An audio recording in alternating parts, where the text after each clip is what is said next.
Accept and ignore, just kicking down all the doors. Guarantee you, boy, if I ask for it, it's gotta be real big. I gotta make it just for my kids, and for their kids, it's kids. That's wealth, years and years. Promise my brother, soon as he out and finish this bid, we finna do it bigger than anybody ever did. The odds is real big, job that's real big. Satan trying a little, my God is real big. Stayed up on the grind on the cars is real big. I gotta do it big, the only way that I can live. And I promise I'm trying to. Before you count me out, homie, let me remind you, they was blocking the shine. Now I think it's my time to. Counting them dollar signs like lights, they'll blind you. Let me rewind to back when I was broken, I couldn't acquire 2 cents, and now I got 2 rents. They was sleeping on me, homie, must have got too big. Call my phone, I be like, who this? Damn right, hell yeah, I'm brand new. Smell like can too. I'm fresh forever like canned food. Try and tell me what I can't do. I wanna see the world, my vision on Shamu. That mean I got goals that's real big, foes that's real big. Y'all offer too little, sorry, my soul is real. Hey y'all, welcome. Happy Saturday, and welcome to a new episode of TK's Chronicles of a Black Sheep podcast. We transforming, aren't we? All right. So before we get it kicked off good, I do want to go ahead and give this public service announcement about tonight's topic and issue this trigger warning. Before we get to really talking, I'll throw that out there again for those that's coming in kind of late. But this is an episode where you may be or can be triggered from this topic. So definitely wanted to throw that out there. Tonight, I do have DA with me. What it do? Pinks is under the weather this week, so definitely send her some love and get well wishes. I don't know. She's sick, dog. I can tell you she's sick. I'm like, stay over there. So yeah, she's a little under the weather. But tonight's guest is no stranger to the Chronicles of a Black Sheep by far. He has been on a few different times, and it's always love. This is somebody that came in, we met through Facebook, and just we've been embraced as family. So we be tearing his inbox up with information. It's a learning process. We're trying to get better and heal around here, so we be tearing his inbox up. But we also support his podcast and his new venture that he has, and we'll even let him tell y'all about that as well, because it is much needed, and of course the success with it. So that's what's up. So tonight we have Mr. Derek Jones with us from the Relationship Gumbo podcast. That's as always. So man, I'm gonna let him speak for himself. Hey everybody, my name is Derek Jones, and I am I used to say I'm the host of the podcast, but I'm the host of the Relationship Gumbo podcast and the founder of the Relationship Gumbo Love Academy. So all things relationship all the time. And I just, the word gumbo is really about us all having all kind of different crazy ingredients and trying to make it mix with somebody else's ingredients. So I try to help you make that gumbo taste good. And if not, we can take some stuff out, put some stuff in, and try our best to make it work. So that's what I do. Yeah. I'm down with anything talking about food. So oh, you know what? I'm gonna need you. I ain't gonna bust you out on here right now. I'm gonna wait till after. I'm actually surprised Derek didn't ask you in the beginning, but yeah, because I think you're probably the only one out of us that is not on the app. So I'm gonna need you to get that out. Yeah. Oh yeah. So, We'll talk about that later. Oh yeah, he big time. He did the whole rebranding thing. He got an app. we are in the presence of royalty. Yeah, see, he covered up, but it's Your Highness. It's good stuff. So yeah, he had a great Zoom last night with some dating stories and yeah, It was crazy. Yeah, I was in tears. So yeah, great Are stuff. these stories about you or just random, just people?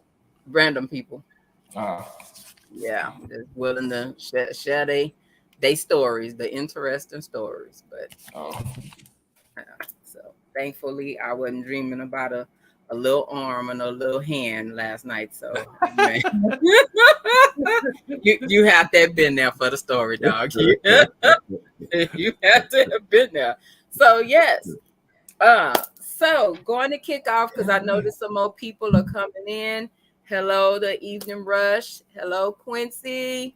Hello, Simone. So, but we are gonna go ahead and reissue this trigger warning for tonight's topic. Tonight's topic is the R culture. If you know me, it got a little yeah, you read between the lines, you get a little more than what it's about. So because of TikTok and Facebook flagging everything they don't want, I'll say that, we put the R, but the R is for rape. So we are talking about the rape culture. Many may be surprised about what actually comes up and is in the rape culture because a lot of people don't think along those lines. But this is to be definitely informative and to educate and to bring the awareness, because it could be something simple that you're doing that you don't realize is what it is, or even how you were brought up. So, and you know, a lot of times the ways that we're raised, we tend to raise our kids that way. And as we are learning and growing, then you're like, oh, damn, didn't realize I was doing that. So, you know, everyone is about breaking generational curses these days. So, hey, we got the perfect person on tonight to help us navigate through this because he's already spoke on this and it was awesome. So, yeah, let's get it. So, DA, I'm gonna let you kick this one off tonight, sir. Nah, I don't think you want to do that. Dude, I got my thoughts on it. Oh. About the situation. Yeah. I mean, okay, come with it. That's what it's So, for. Somebody else might feel that same way. Okay, so my thoughts on it. I think that the whole. Now, before I say this, I'm not condoning the R word. I'm not. I just don't like the word when they put the word with culture. I don't, because culture is like a broad stroke.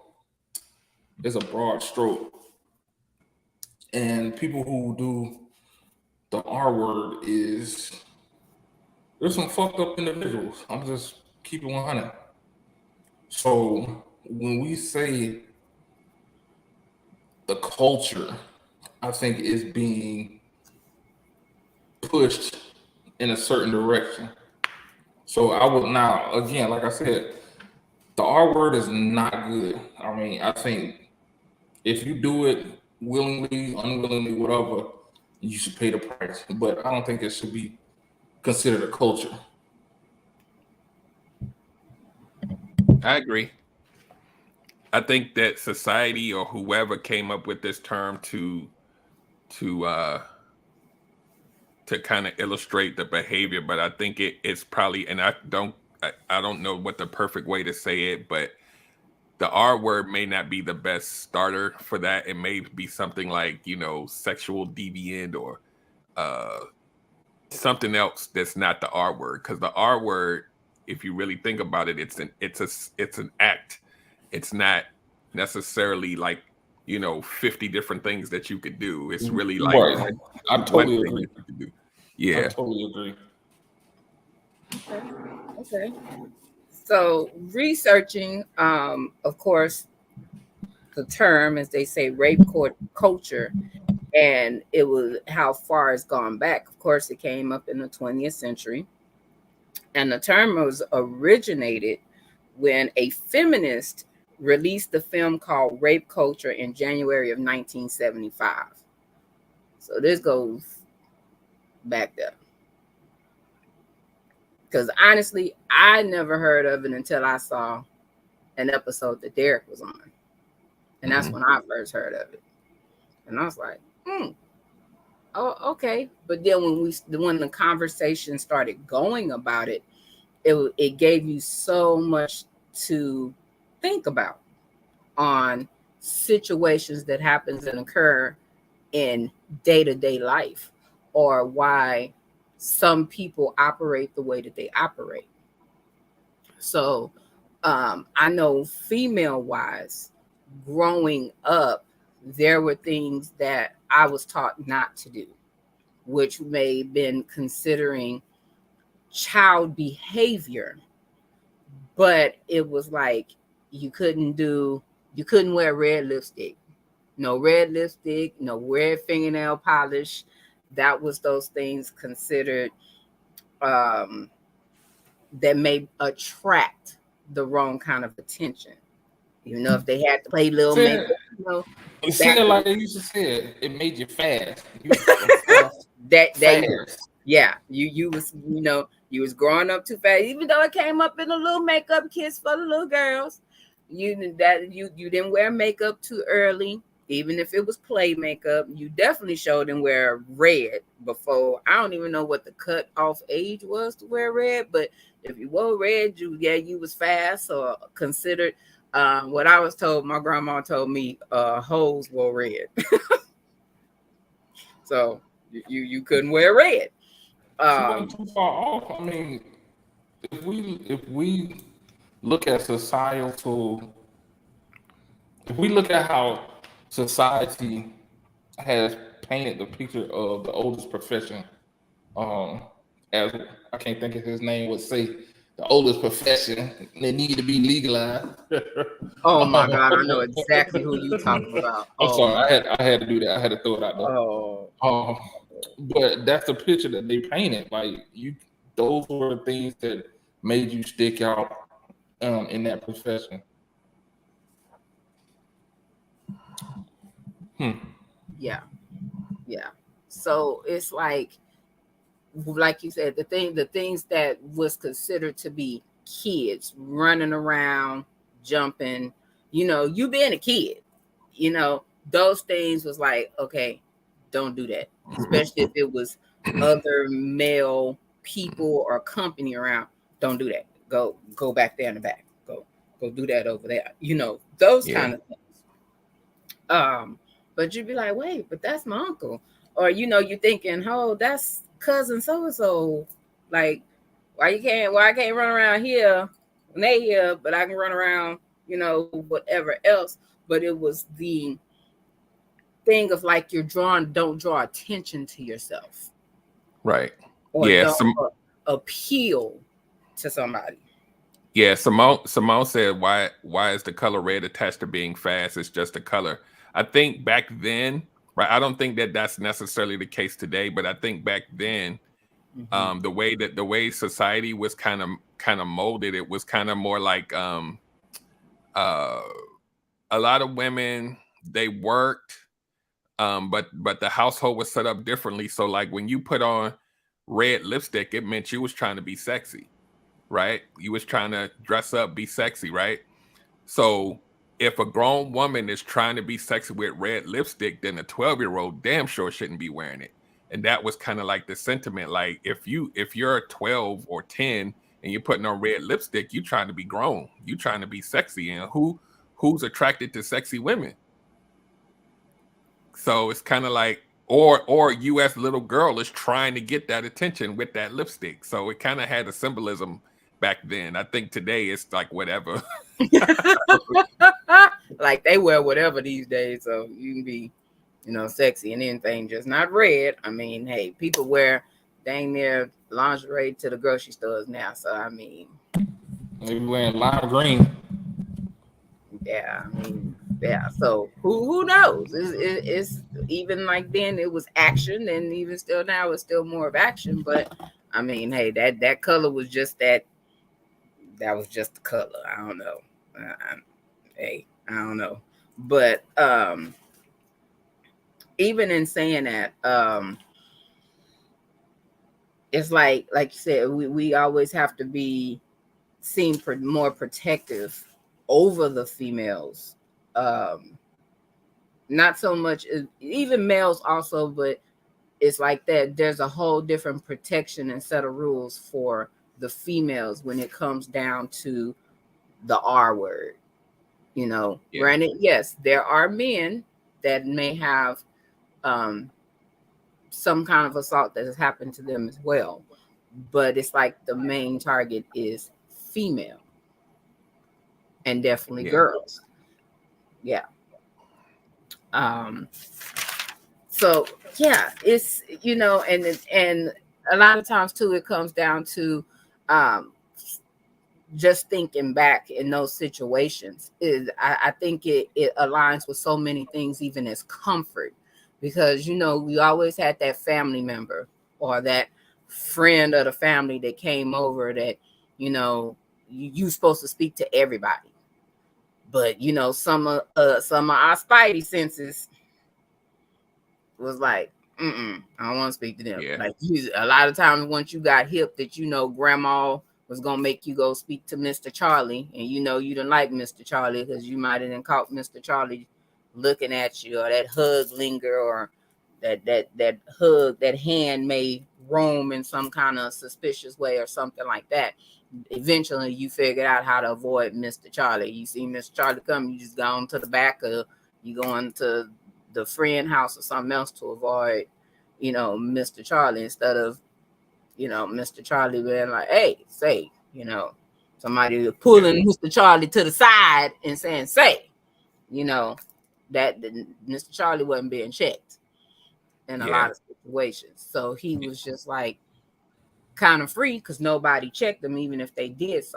Even if they did see it, nobody brought it to, you know what? I'm not messing with Q tonight. But he is on. How can I put this?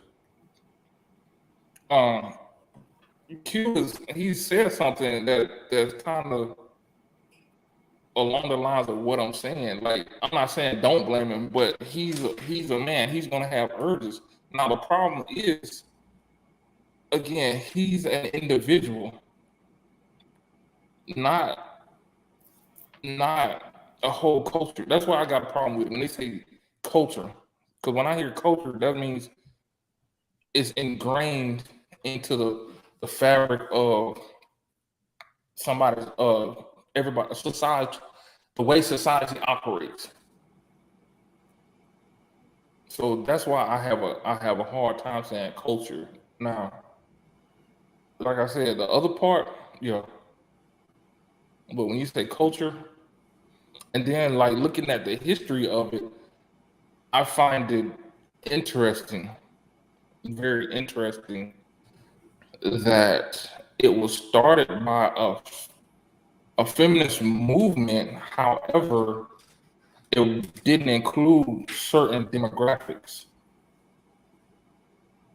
So I find that very interesting. And that's the research I got, reading through it and stuff. And I know I might be going too deep with it, but yeah, that's my thoughts. Yeah, I think what TK was talking about here, I think that we'll just use Mr. Charlie. I think I wouldn't necessarily say it was cultural, but I definitely think that it was widespread. So someone could even say because it was widespread that it may feel like it was cultural, but I think that there was a time, and that's not to say that it's not actively happening, because I know for a fact that it is, but there was a time where those urges and the behavior that happened because of those urges, they felt like they can do it because they knew that they wasn't going to get checked by the mama or the grandma or whoever else. They could just do it, and they knew that Mr. Charlie was going to have total autonomy to be able to just be like, well, I'm your uncle. So go hug your uncle. That's your uncle. And no matter what the kid said, and even if a lot of those women knew that it was true, they knew not to go up against that man. So they just they went ahead and either let it happen, or they might have kept the kids away from them. But that dude never got his just due. And the people who collect statistics, they only collect what was reported. Yeah. And I'll say this, as a grown man, being in this coaching space and just talking to people, it's so many, and just seeing stuff just online and offline and in person, it's a lot of women, Black women. And not, again, there's a lot of little Black boys that have gone through some things too. Yeah. But there's a lot of Black women who've been through these scenarios as kids that we will never, ever know of. But a lot of times when you have these type of shows, they'll be like, you know what, I've been through that. And I'm like, dang, you? And you too? And then they be like, yeah, me too. And I'm like, oh my, what?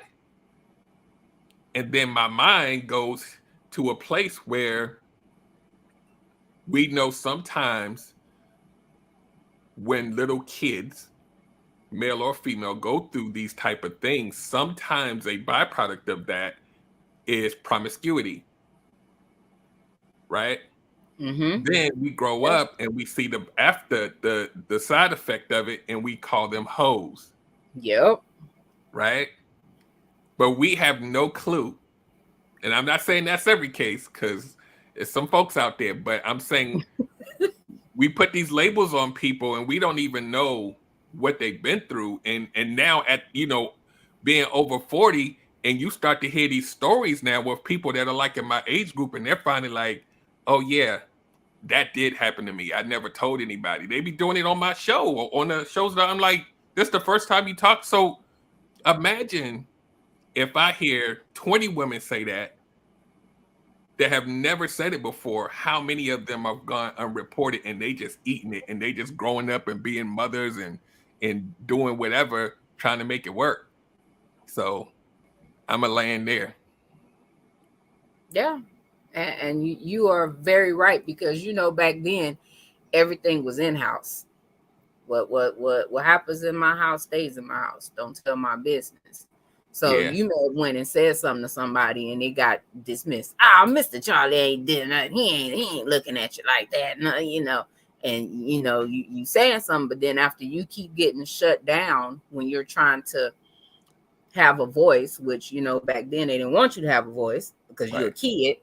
You tend to start getting quiet and you keeping it to yourself. So in the craziest way, Mr. Charlie is one, because now he got you silenced. So when he make his move, he already know you've said something to a point and nobody's gonna hear you. Yeah, and Hope says not all of them. One thing, I can't speak for nobody else in the whole universe, but Derek Jones is very careful with his words. I say sometimes, not all. If I speak in absolutes, then I'm the type of people that disgust me. I'll never do that. So if that came across that way, I apologize. But I never say all, because everybody has their own story. So I just wanted to put that disclaimer out there. I'm very careful with that, because I talk to women every day and they're like, wait, not all of us. And I'm like, I'll never say that. Not me, somebody else. Yeah, no, definitely definitely on that. So in this, as like you stated, now a lot of us are parents, and I say that speaking for men and the women aspect. How can we change the narrative with our kids? What I've learned about just me having a daughter, I have a 13-year-old daughter, and kids in general, I think we're starting to get a little better with it now, is allowing them to have a voice, like really listening to what they have to say.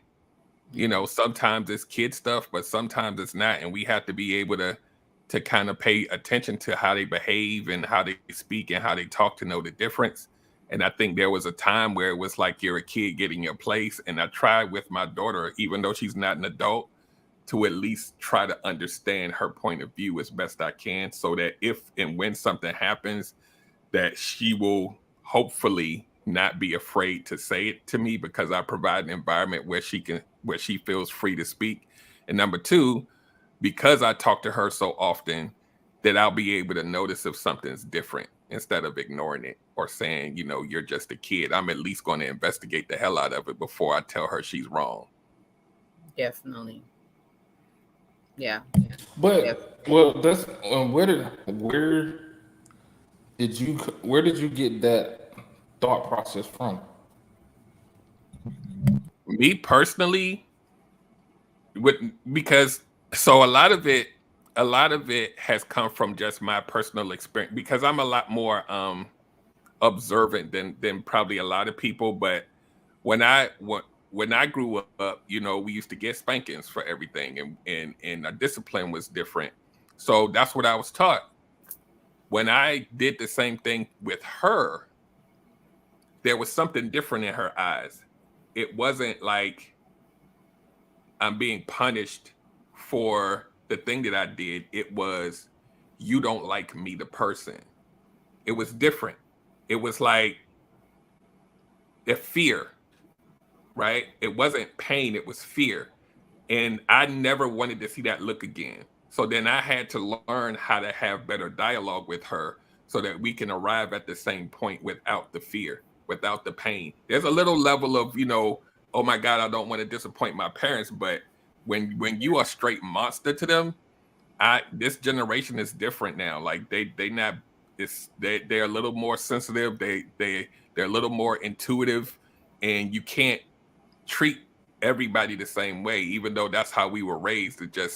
And some people will say, for my kid, I spank them all the time and it worked. More power to you. But I pay attention to my daughter's moods, and I'm like, I don't ever want her to see me like that monster.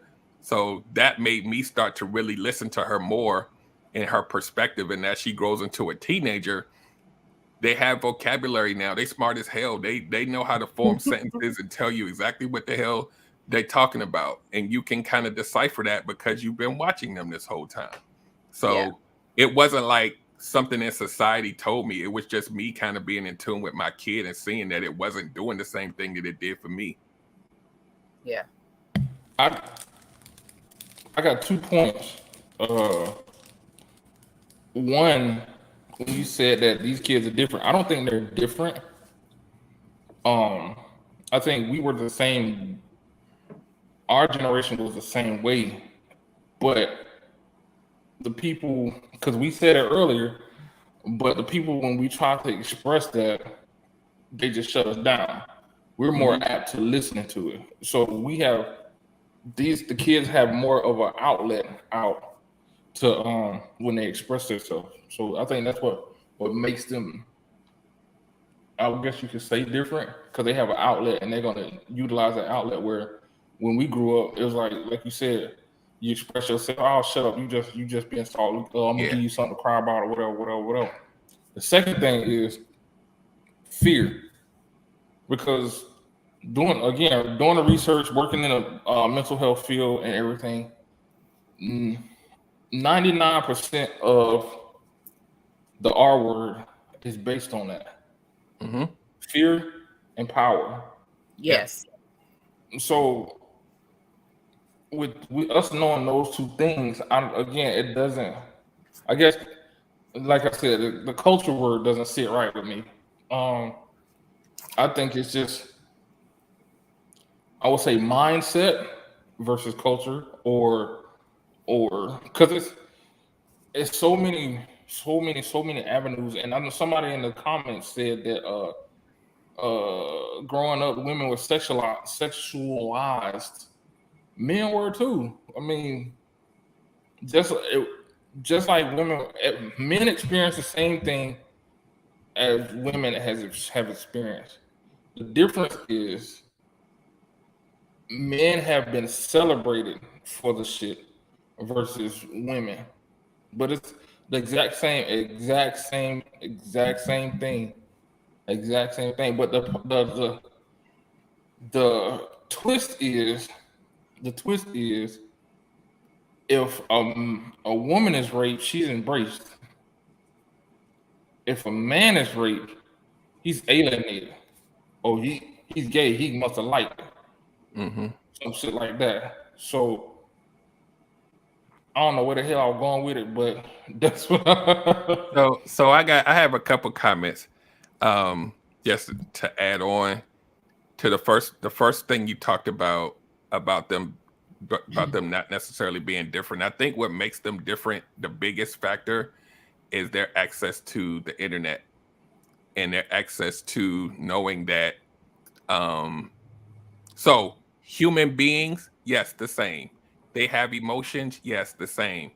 But to grow up seeing all different types of things every day, 24 hours a day, makes them kind of more like for an example, something that would kind of have me kind of raise an eyebrow about the way somebody's looked. Like they may have like rainbow hair and they got on whatever, and I'd be like, wow, like look at them. And my daughter would be like, but that's just who they are, and everybody deserves to do. And I'm like, what? And it's because it's not because I taught her that. It's because she's infused into all of these different avenues where people are speaking differently, and then it starts to inform her character. Like we'll go into Walmart, and I'm like, let's go in the women's section and find you. Well, why does it have to be the women's section? If I wanted to go in the men's section, I should be able to pick whatever. And I'm like, okay.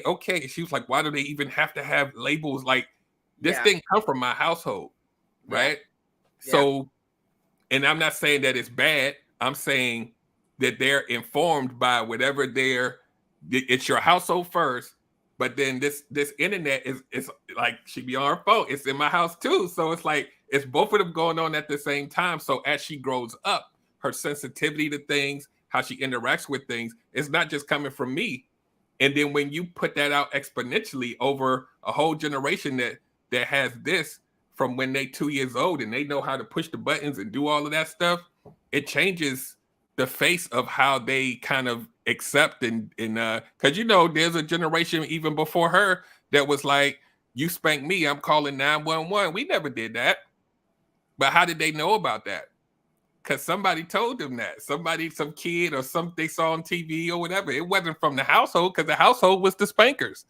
So it has a part to play. I'm not saying it's the whole thing.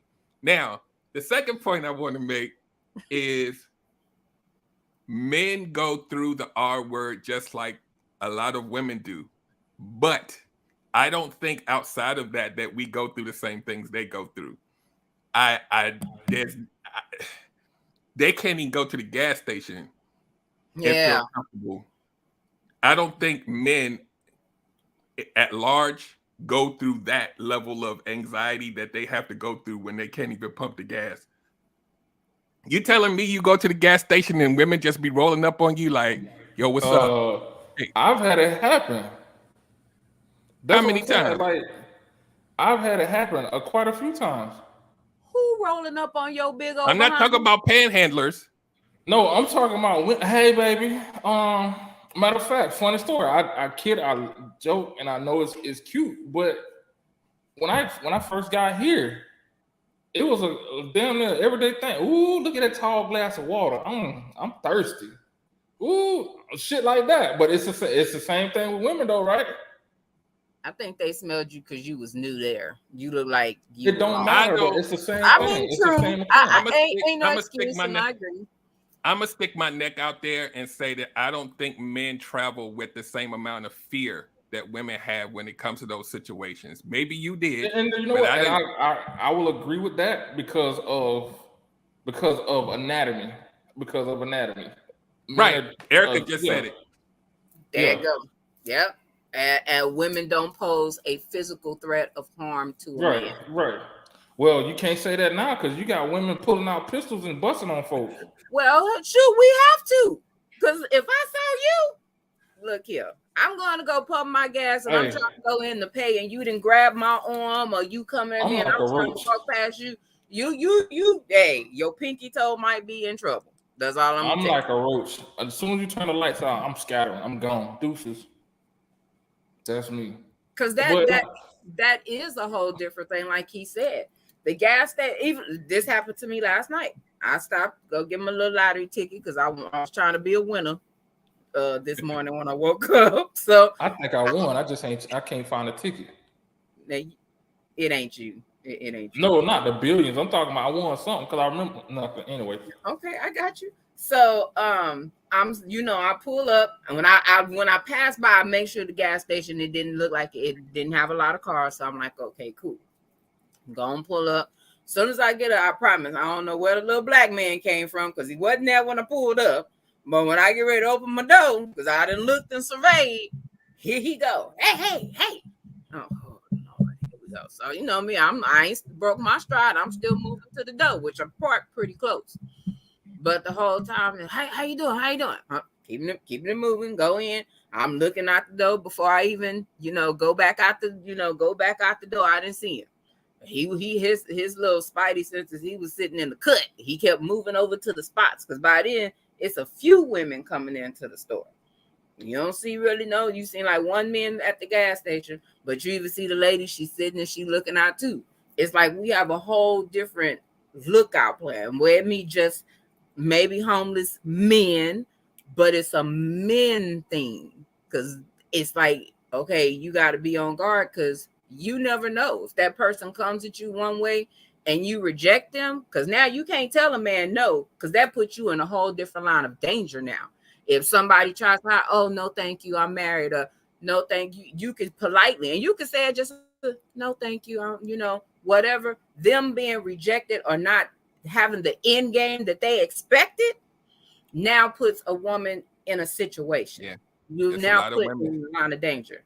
It's a lot of women that have gotten beaten up and in some cases killed because of the rejection. Yes. And you're seeing it so much now.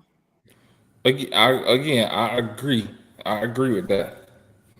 I agree that it's a danger. What I'm saying when it comes to that is it goes back to the what I've been saying the whole time. That's an individual decision. That's an individual's thought process. That's an individual's mindset. That's something going on internally with that individual. Again, I'm not condoning it, but I'm saying not but, because when you say but, you negate everything you're saying. However, we have to look at that versus, again, the broad stroke of, oh, that's just the culture. Men are men are this. I'm like that. So let me throw this the thing on the intro said you was a devil's advocate. So let me play devil's advocate real quick. Oh. So can we say that social, by and large, that the conditioning that we receive as young men, that we are kind of shown and taught that it's okay to behave in a way that would possibly lead to the things that we're talking about and think that it's okay? Fuck no, I wasn't. I didn't say you. No, that's what I'm saying. I wasn't like. Well, I shouldn't say. Okay, I'm gonna say not me. I'm not talking about you. I'm talking about catcalling, slapping on the ass, doing all the stuff that could lead to that. Hey, little mama. You want to talk about that? Then where did it come from? It comes from a position of power. We don't have no fucking power. Say it again. I said it comes from a position of power, and I said we don't have no fucking power. So again, okay, so I don't think that when a lot of men do these things that we call simple, they're doing it because of power. I think they're doing it because they feel like they can with no repercussion, right? So like what I'm saying is, as far as I know, a lot of us, especially in the United States, we are shown by our uncles, by TV, by our friends, that we need to go sleep with as many women as possible because that makes you a man. We are shown that the cat calling and all of, if she rejects you, she say yes, she really mean no. Just keep going. Like, of course, there are a population of men who have never gone through that, but I think that it's been normalized so much that we don't even see it as a problem.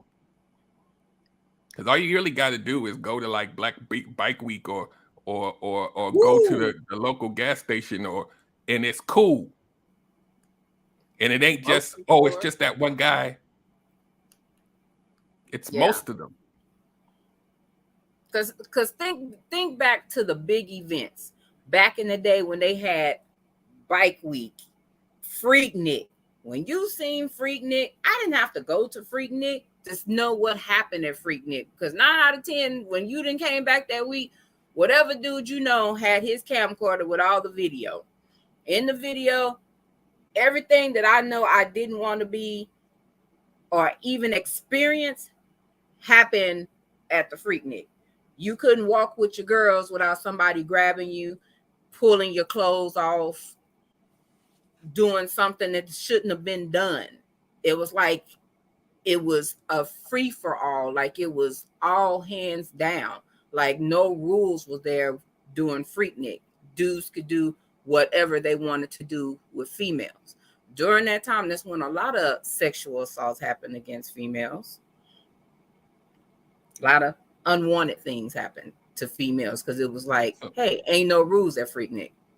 So let me qualify what I was trying to say, because I think I'm looking at the comments. Number one, we established that men have more physical prowess than women do, right? That's a given. What I'm saying is a dude that's sitting on the corners with his boys drinking a beer isn't saying you got a fat ass because of power. They're doing it because it's socially accepted. That doesn't negate the fact that they're stronger than women. I'm saying that a lot of people do these things that they think are trivial, even though the woman may take it in a negative way in which she should. I don't think they're doing it out of power. I think their boys are telling them it's cool. And so if my group of boys tell me it's cool and 500,000 other groups of boys say it's cool, then it's not just a couple of dudes. Yeah. And I'm not a statistician or whatever, but I believe, at least in Generation X, a lot of us were conditioned that way. I don't know about these young kids now, but you was a punk if you didn't leave the mall with 10 numbers and who you hitting tonight and how many you gonna hit, and we gonna run, not me, but they running trains and they doing all this other kind of stuff. It wasn't just 2 dudes. It wasn't just 10 dudes. It wasn't just 50 dudes. And it was cool because your boys gave you that pat on the back. Yeah. So let me get this straight from what you're saying, because I went to the mall, got a whole bunch of numbers, complimented females. It's what you did with the numbers. Your goal was to hit them all. With or without. No. I'm not saying it's bad to have sex. I'm saying the way in which a lot of men got those numbers, it wasn't, hey, how you doing? Let me holler at you. It wasn't that. Now, mind you, we're not talking about you, sir. We're not talking about you and your experience. No, I know you're not talking about me, but you saying, because like, I guess maybe in my thought process, my mind is different. Because I'm like, if somebody's, and I've seen it happen, if somebody's catcalling or say, oh, girl, baby, you got a fat ass and da-da-da-da, 9 times out of 10, they going to be walking away holding their dick in their hand. They not going to get no action. Or they going to say you a bitch for not giving in to what I'm saying, and sometimes they'll follow you and keep trying. Yep. You getting that fuck you, bitch. You ugly anyway. This ain't my opinion. This is what we tell me every day. Then that goes back to what I said earlier. It's all about the individual's rejection. But it ain't just 5 dudes though.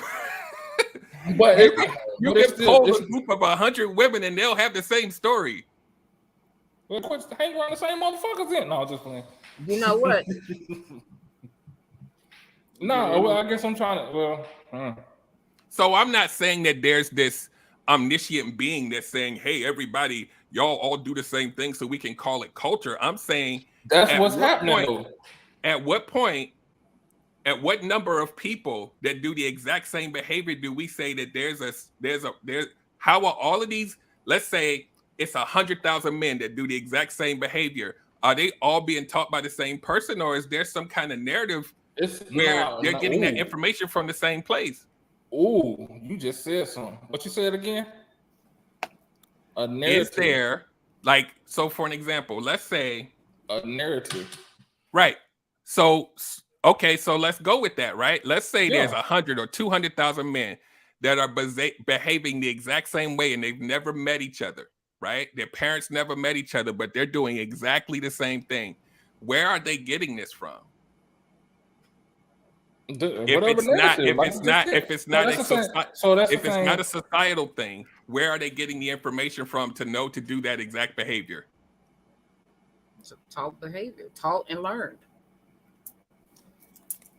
So if it's taught, so if the same thing is taught in 200,000 households, let's say, right? Is that just happenstance that it's individuals just happen to do the same thing, or is there something that they're being conditioned by TV, whatever it is, that's saying this is cool? Well, if that's the argument, then we can say the same thing about the drugs. We don't say drug culture. So it's basically so we can parse the words, or we can talk about the behavior, right? Because I already told you in the beginning, I have a problem with the way that it's termed, but the behavior is still there. Call it what you want. No, I agree about the behavior. There's some fucked up individuals who need to be retaught. I mean, but then if we're gonna address the behavior, like you said, it's coming from somewhere. So now that is being passed through generations or the lack of. So it's a systemic problem that's passed through generations. That's what I was getting at. That's what I want to get at. Think about it. It not you, because your whole perspective and your life is different than everybody else's, right? But a lot of us have grown up in an environment where this behavior, if you didn't do it yourself, you didn't check it, you didn't say it was wrong, because a lot of people did it. A lot of dudes did it. I remember going to Black Bike Week. I remember going to some of these college campuses and feeling real uncomfortable, but I wasn't as uncomfortable as I should have been because I've seen it so much. So it gets normalized. Yeah. I can't tell you how many lounges and nightclubs I've been in where almost every girl got her ass grabbed. And you know what? She couldn't do shit because it was a pool of 30 to 40 dudes when she turned around and she couldn't tell who it was. So she had to keep on going. It happens all the time. And none of those dudes are going to step in and be like, yo, my man, what you doing? That part. This ain't Derek. This is women telling me this. This is what I've seen with my own two eyes. I used to be out there every state I was in every damn club. I ain't seen nothing different. So all of these dudes are individuals. Yeah.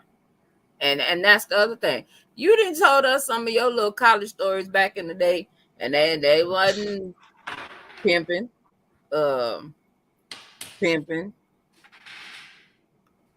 Yeah, but I wasn't going around talking about grabbing ass and all that shit. No. It happens. Nah, even like look, I was in Atlanta when Freaknik came around. Yes, everything you said, I saw. Everything you mentioned, I saw. But again, it was individuals that were like, yo, y'all need to chill out. And that's the part, that's the other part that people don't talk about.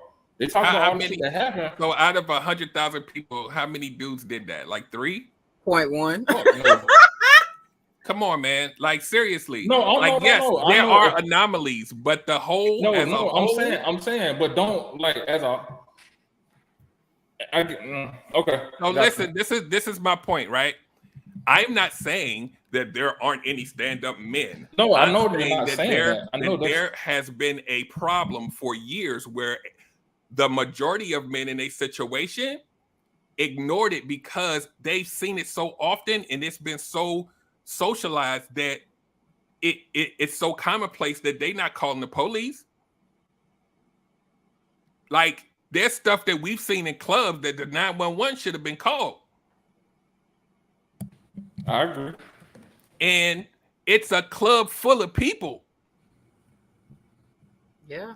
So men and women, right? So now we got it. So we can't necessarily say it's only men, it's only women. I'm saying there's a lot of stuff that we ignore because it's normalized. And as men, it's a lot of stuff that a lot of men, not all, because, you know, there's a population of men like yourself that they never did anything and everything's, the perspective is different. I didn't do anything, but I was present at a lot of it. And I was just like, that's my man, right? Your man gonna get a lot of grace because he your man. But I've seen a lot of stuff. Dudes that's sleeping with chicks that's drunk after the club. It's a lot of stuff that we don't even think about. And we know it's wrong. Yeah, that. And is it one or two? Oh, that's just his individual choice? No, it's 10 dudes talking about I'm next. Yeah. Yeah. And I like what Simone said. The saying that boys will be boys is used to cover up the behavior, make it acceptable. That shit came from white people. And normalize it. What? That shit came from white people. That boys no, it didn't. No, yes, no. Yes, it did. It came from Well, okay. that's So another. it came from another white show. people, but black people is using it. Yeah, that's another show. That's another show. That's another show. That's another show. What show that gonna be on? I don't know. It's gonna be another show though. Okay. And like Erica said, she said we're talking about the majority. The men who stand up against it are the minority group. That's a lie. That I disagree in totality. This is planet Earth, man. Come on, man. I disagree in totality. I think it's the other way around. And like I continuously say about everything when it comes to us, there are a lot more of the negative individuals get a lot more attention than the positive. That's why we see. Hold on, let me wait. Hold on, where's my little? What? Nothing. No, I was about to do this. What? Continue though. Continue. No, because again, like I said, we focus on all of the negative shit. But that's again, maybe I might be wrong, maybe I'm thinking it wrong, I don't know. But to me, it seems like that's the minority. But they're getting all the attention. So everybody thinking, oh, that's how it is.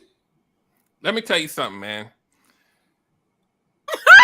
If you really got an honest poll and you took 500 black women and you asked them how many of them have been sexually assaulted or the R word or had anything of that nature happen and it went unnoticed, or there were a lot of men around them that didn't care, you probably get over 490 of them, right?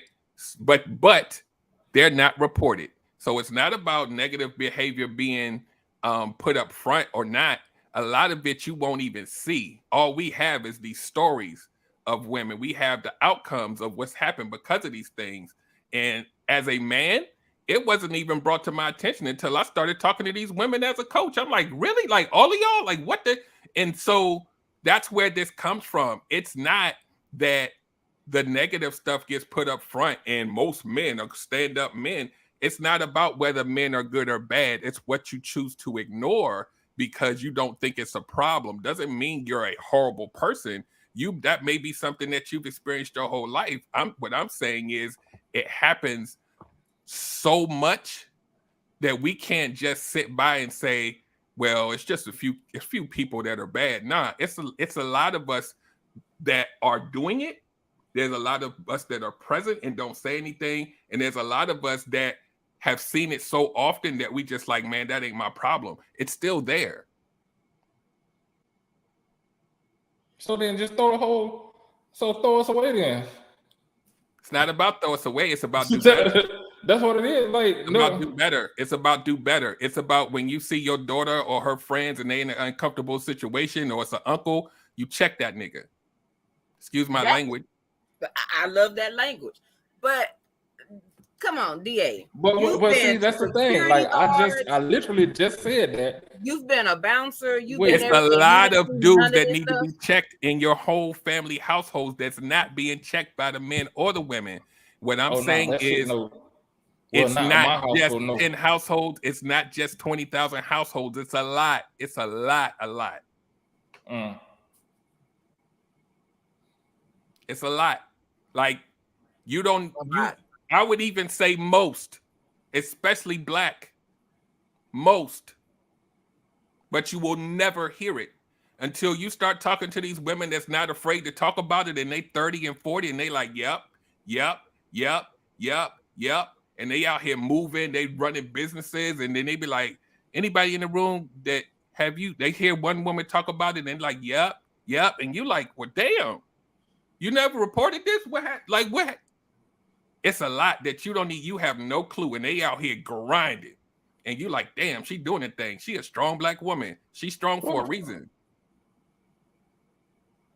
Okay. And for this, there's a lot of strength that comes from this. I'm not talking about perseverance. I don't want nobody to mince my words. I'm saying some of these women have worked so hard to cover it up that it looks like something else.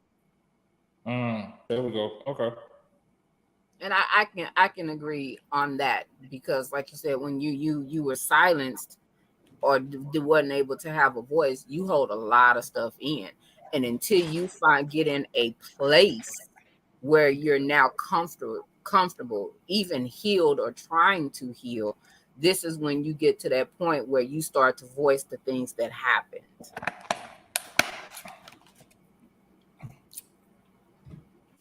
So my overall umbrella about this is, it's a personal decision to do the thing. But when that personal decision becomes the same personal decision from your whole crew or 500,000 people, then it becomes a larger problem. This behavior isn't like every baby is born this way. Some families are teaching the same thing across 500,000 households, and I'm just throwing that number out there. There's got to be some kind of narrative where they all think it's okay, and where's that coming from? And you could say the white man taught us, and now we just want to R-word all of our little kids, but there's something that has to change.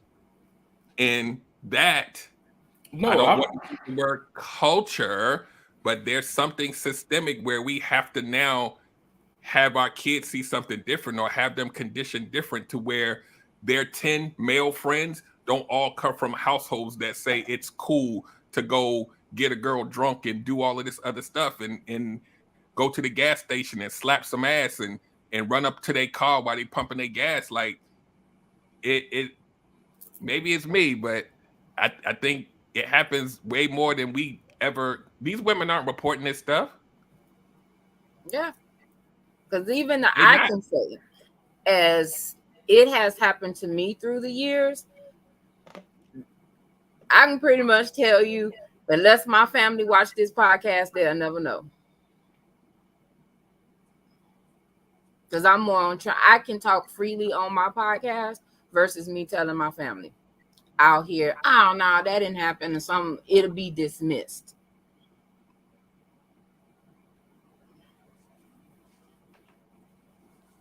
And that's just being honest. And that may have been. I would even say, I've been doing this work for like, let's say 3 years. Before that, I wouldn't have probably even thought about it. I probably wouldn't even registered. I'd have been like, nah. Even though I knew I grew up in it, like, I call it being socialized in a way, right? Where I come from in the DMV, right? And I've talked to people who are from Texas, who are from New York. There's a lot of us who grew up and we had to come it wasn't like, hi, my name is Derek. How are you? I would like to take you out on a date. It wasn't that. It was not that. It wasn't that. And you can say, well, that's how I did it. Nah, these dudes is out here with savages. And yes, there were a lot of women who accepted the behavior and they gave the number up anyway. But the behavior in itself, nah. But we was taught that that was how it was supposed to be done. I got crucified when I wasn't doing that because I was just this shy. I was just shy. I didn't even want to do that. And it was like, man, what's wrong with you, man? You a punk or something? Like, you ain't gonna go over there and grab that? That part. So then what did I do? I went up and grabbed it. Because I didn't want them to think I was a punk. So now I made an individual decision because of the group. And I think that a lot of us do that sometimes. Yeah. So Triumphant TV stated 22% of victims were younger than age 12 when they was first raped, and 32 were between the ages of 12 and 17. The majority of male and female rape victims knew their perpetrator. I mean, that was somebody close to him. That's our point. But it happens on both spectrums, though. It's not a closed spectrum. There happens where, yeah, there are people we know, as we've talked about when we had a prior episode about the what stay in the house, what happens in the house, stay in the house. A lot of times there was that little uncle that wasn't quite all put together. Something seemed a little wrong that was touching the kids, and it was dismissed as, well, something a little wrong with them. Just don't worry about it. It was dismissive. But then on the other end, you do have a whole nother spectrum of strangers that you don't know, that you get approached by, that if you kindly tell them no or just bypass the stuff that they're saying to you, they get offensive and want to be in attack mode. That's why you see in so many cases that's happening against crimes against women. Woman getting bleach thrown in her face because she didn't accept somebody's advances. We getting called bitches and hoes, guns to our face in a restaurant. Girl turned the guy down. What'd he do? He walked up to the table and put a gun in her face because she told him no, thank you. Now the new comeback when you tell somebody you're in a relationship, well, I got a girl too. We can make it fun and be the four of us. Not okay. I respect that. There's some violence to it. Somebody following you home, trying to break in your house because you told them no. Right. There's a lot of situations. And I think the reason why I felt the way I felt about it, like being indifferent about it, even though I'm a compassionate, caring person, is because we never really got to see or know the true gravity of it through TV or statistics. It's only when you are in the mud and you're actually talking to real people do you realize how big it really is. And that's where this energy comes from me. It's not because my anecdotal experience says it. It's watching the discussion forums online. It's watching women come into platforms like mine and, like, let's say it's 20 women and 19 of them say, yeah, this is what it is. I was in a room with 5 of my female cousins and the uncle was like, one of y'all is going to have to take one for the team. Who's going to be? Like, my brain couldn't conceive of this happening to most. I knew it happened, right? Knowing that it just happens, it seems really small until you hear the stories and you're like, wow, it's most of y'all. Sheesh. And that's not to say that I polled every black woman in America, but every form that I've ever seen, it's most. And it's not from one area. And it's almost jaw-dropping because you're like, I've been working with this chick for 10 years. Who knew? I was married to a woman who that happened to, and she told me, and I was like the first person she told. And I was like, wow, like, you? With all the successes that you have and all this is how we do it as humans. Look, she's fine. And she's like, no, when I was a kid, it happened at every family reunion. And I was like, wait, the dude that I just met at the... She was like, yeah, him. Wow. And you got to be in that same room, eating and doing whatever, and you can't say nothing. Okay. That was hard that happened to me, and that was hard for me, and to the point where I stopped going, and they would start asking me why. And I told them if I'm in that situation again, I'm gonna beat the fuck out of them. And then the family like, okay. So then we end up breaking up because Yeah. And let's not discount the fact that it happens to a lot of boys, a lot of men. Yeah. But because of the physicality of it, a lot of women go through it, I believe, more because of the fear of being hurt. The fear, and I know little boys are still, they're not strong, but I'm talking about physically hurt or emotionally or both. Either way. Even when it's emotional, there's still the threat of physical danger. Yeah. From a male being stronger than a female, but like I said, little boys aren't really that strong either. So it kind of sometimes falls under the same narrative. But I believe it happens to women more.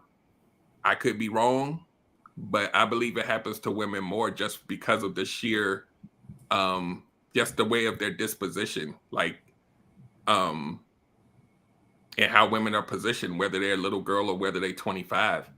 I think it happens more. I think, like I said earlier, I don't think as a grown man I'm rolling up in the gas station like I hope nobody try to grab me or touch me or do this.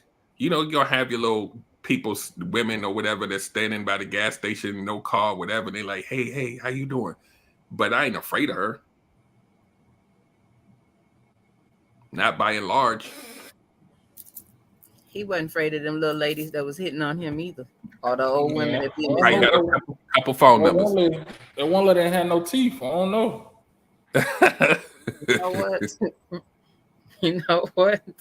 I don't know. She could have known me to go. So, all right, we dropped all this knowledge, education, statistics, and everything. We old heads. As you can see, my gray. My gray. I ain't shaved today, so you can see the snow. How do we change that? How can we change? Or can we? Maybe that's the question. It should be, can we change? Because they say you can't teach an old dog new tricks, and some people just have their mind frame of it is what it is. Like that one person you mentioned earlier, trying to bring prostitution back, in his mind, that's an awesome solution to a whole lot of things in life. But he fits that bill to where he has that mentality of a man is in control and a woman can't tell him no. Yeah, I think it starts with one. It starts with affecting the people that surround you, and then them affecting the people that surround them. But we have to break those generational curses and try to impart our wisdom onto our kids, and then that will kind of go, down the chain. But people have to want to see change. People who have been through these things have to try to make sure that they don't provide the same environment for their kids. These people who are around people that may be thinking of or doing something, they have to be able to be like, look, my man, we've been boys for 10 years, but we not doing that. I'm gonna need you to chill out. We need to be more proactive about the people in our sphere. If you can affect that sphere, then everybody's sphere starts to get affected, and then it grows outward. I think a lot of times, men and women, we're surrounded by people that we enable because we've known them since middle school, or they've been our boy for this, and we done been through some stuff. And yeah, he over here doing this, but that's my man. So we got to get out of that, man. Why would we, if we're the good, upstanding person, why are we cool hanging with this dude? And so if everybody said, why are we hanging with this dude? Guess what's going to happen to this dude? He going to change. Because he don't want to be by himself. He going to figure it out. We got to stop enabling these folks. Yeah, true that. Yeah, there was a whole lot of comments, but even like something that Erica said, you know, sometimes we don't find our voice until later because we was always told to be quiet. And even now, a lot of us are up in age. We still can get the backlash from family. It just we probably just don't give a fuck. Just really, to be honest. I'm glad you said that because somebody hit on something that I was gonna go to next. When you say people don't give a fuck, and when Derek said there's circles, so a lot of this stuff that happens, we said before, people are getting raped by people they know, and somebody would hit it would kind of jump the gun because that's where I wanted to go with it. Like the husband and boyfriends, rape, bringing that up, the spousal rape control. So let's talk about that. Because that part, yeah, that's I can't even talk. I see. That's on because to me, I can't wrap my head around being in a relationship and looking at somebody as property. Because to me, I'm everybody know I'm militant. To me, that's slavery. That means you own somebody, and I don't see people like that. And so it's hard for me to wrap my head around somebody where they're like, "Oh, I can take this because you mine." Nah. Yep. So I know a lot of, I won't say a lot, but I know quite a few women that are like in my age group, and they was like, not them per se, but their moms would be in those situations, and they literally couldn't do anything. And then it's the perception that a lot of us think, not us here, but a lot of people think that anything sexual that happens between a husband and a wife, can't even call it. You there's no way that you could ever call it the R word. Like you can never do that because they're married. So, speak on a lot of people that think that, like, if somebody is married and the woman says he R-worded me, right? Most people's first thought is going to be like, but that's your husband. Like, how is that possible? Well, it used to be. Now it's not like that. Yeah, I know. Oh, okay. But the thing is, it still happens because I know, especially on TikTok, I've seen it most of this week. All these lessons in teaching a woman how to keep a man. Well, never leave him. He should never leave the house horny. He should never leave the house hungry. Or you're withholding sex. If you don't want to have sex, it's still the same thing whether you're a husband or not. You're still entitled and able to say no. But they're teaching and pushing this agenda that you can't tell your husband no. I'll be damned. Because if whatever is going on with me, I said no, it's no. I don't care if you're my husband. If I said I know, I mean no. Who is pushing that agenda? Oh, it's being pushed heavy on social media right now. Look at them reels, even on IG. I've seen it all this week. I got a lot of them saved because I wanted to use those on some other topics about the relationship stuff, just like that Triumphant TV posted, because it's being pushed. You do it when you don't want to. You know how many women just had a baby and the husband won't even give her 6 weeks to heal? He's like, fuck that 6 weeks. I want when I want it, and you got to give it to me. Yep. I've seen a woman post that she had COVID, 104 fever, was sick, but her husband still expected her to give it up. Yeah, but she's sick. Like, there's no common decency, no level of respect or concern. The woman got COVID. Shit, you shouldn't even want to be in the room with her if she got COVID. I was thinking. I had COVID, so I know. I'm like, Sex was the last thing on my mind. Exactly. I was just trying to live. And you know, a lot of the technology that we have now, like, you know, they can do a rape kit or they can check for, you know, tears and all this stuff. A lot of women are like, they're like, what if I even went in to do that? Then my husband just gonna be like, I had sex with my wife. Like, what is she proving? So then they don't say anything because they're like, how could I even make this make sense to anybody? Because we do have sex. It just happened at this one time or these 5 times.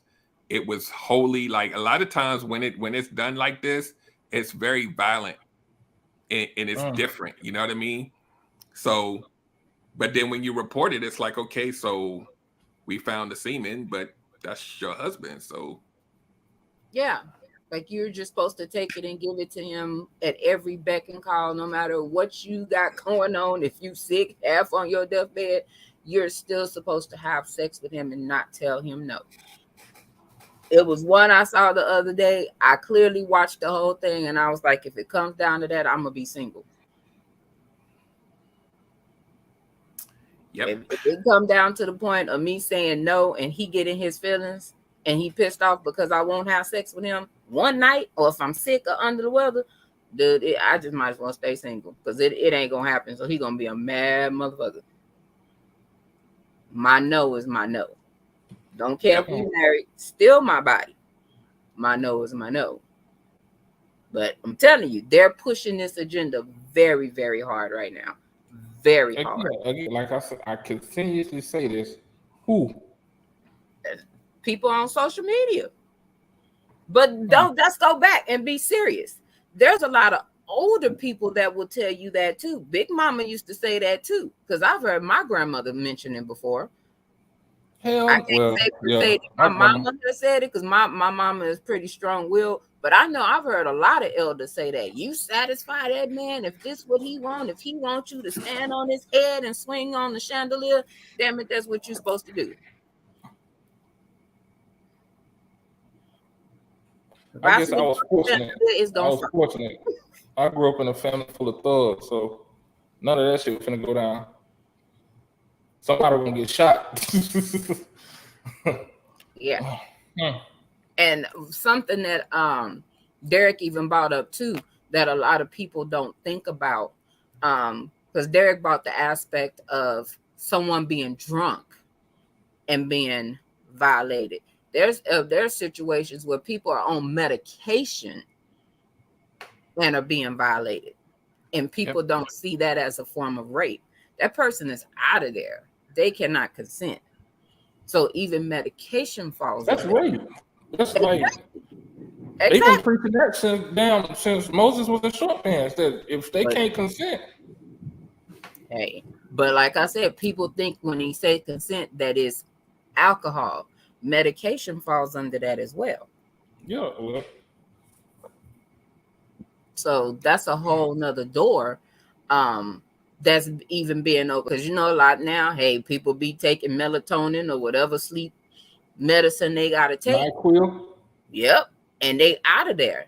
And there's people that their significant others are having sex with them when they're asleep, when they're under. That's interesting. Now that's happened to me before. So that's interesting. Yeah. Oh, Pink said, what about coercion?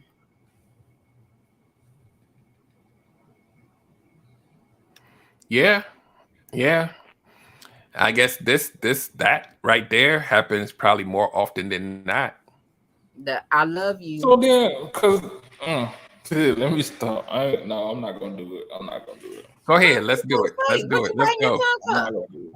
Come on, devil. I ain't gonna do it. We on a whole podcast about being transparent. Boy, say what you gotta say. So then why do we even deal with each other then? If it's to that point where you gotta worry about all of this, why even be?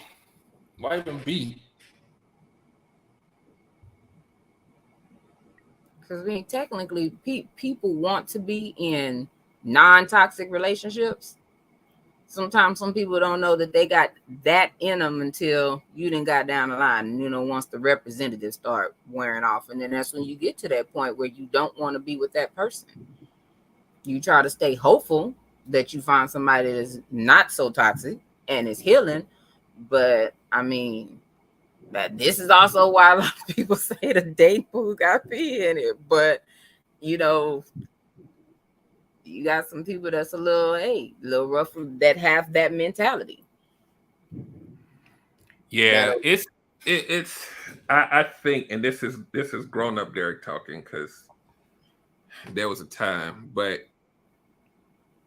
I think we have to as men and as humans, we have to understand that we actually have like high functioning brains, and like we may have urges to do certain things, but we ultimately can control that. Like all of the coercion and all of this stuff, and people, you know, trying to manipulate someone into having sex with you, and all of that comes from a source where people say, well, I got urges and I just needed to get mine off. But you technically have a brain that you can use to say, yo, I don't have to sleep with everybody. I don't have to have it today. I got to go find somebody right now, or else I'm going to just, it ain't just, I'm just not going to be no good. Like I said, this the grown up me talking. We can control that. Like if a woman says, nah, I'm good. And you like, but baby, but what if we just did it this one time? And you just going down this rabbit hole, like, it's, and you know the woman ain't really there yet. But then we try to tap into some part of her that we know is going to be more vulnerable, and so we can get it. Like, I don't know. It's just, it's a weird space to be in. And I'm not saying that I never did it, but it happens a lot. And as men, and people will say it's just part of our DNA. It's just how we are. Like we just need to have sex all the time with a bunch of different women, or we need to just keep getting it all the time. No, you don't have to. You want to. You have control over yourself, or else we're no different than a damn, you know, horse or a bunny rabbit or something. Like we not. I would like to think that our brains function a little higher. Not all of us, but a lot of us, our brains should be functioning on a higher level where we could be like, you know what? I don't want to do this right now because she's not really feeling me, and keep it moving. But we don't, because she's in our apartment. So we gonna have to make this happen somehow, some way. So could it be just me? I'm thinking now. You know what happened when I think? Yep. It gets a little scary. Could it be that some of the things that we're talking about tonight be reactions or responses to trauma? And we feeling that sex is the only thing that we can control? It's possible, yeah. I'm not gonna say no. Yeah, absolutely. A lot of men use sex as a coping mechanism for something else that they're going through, right? Yep. And that's that's part of what I'm going with. Absolutely. I was one of those guys. So because I know for a fact that it happens. Yeah, I didn't mean to cut you off, but yeah, because it just popped in my head thinking about it, how when some women, when they get raped or whatever, they become promiscuous as a coping mechanism. Somebody, they violated themselves, so they're gonna take their power back by controlling who they sleep with. Yeah, it's a lot of different factors, but the end result is the same. Mm. And whoever the people who are victimized by this have to pay for it, unfortunately.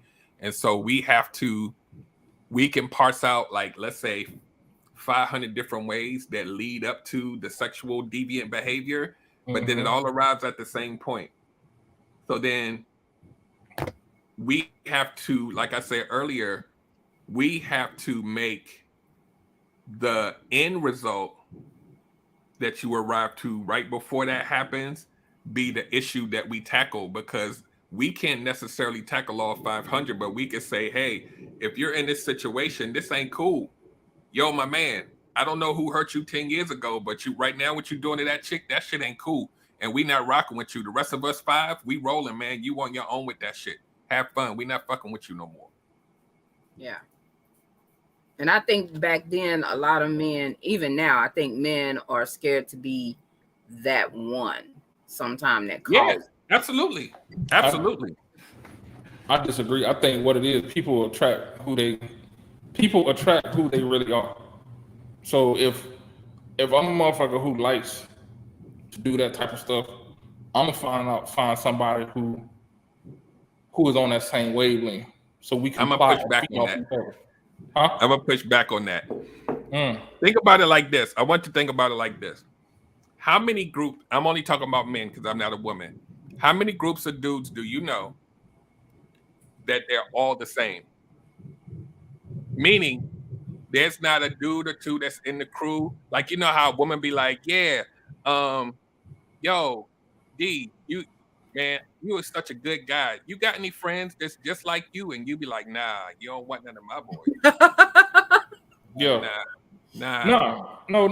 I understand that. But I mean, I shouldn't say just like. Did I say just like?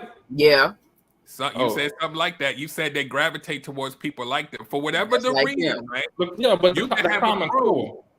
Yeah, you can have a common crew core of people that like to smoke cigars.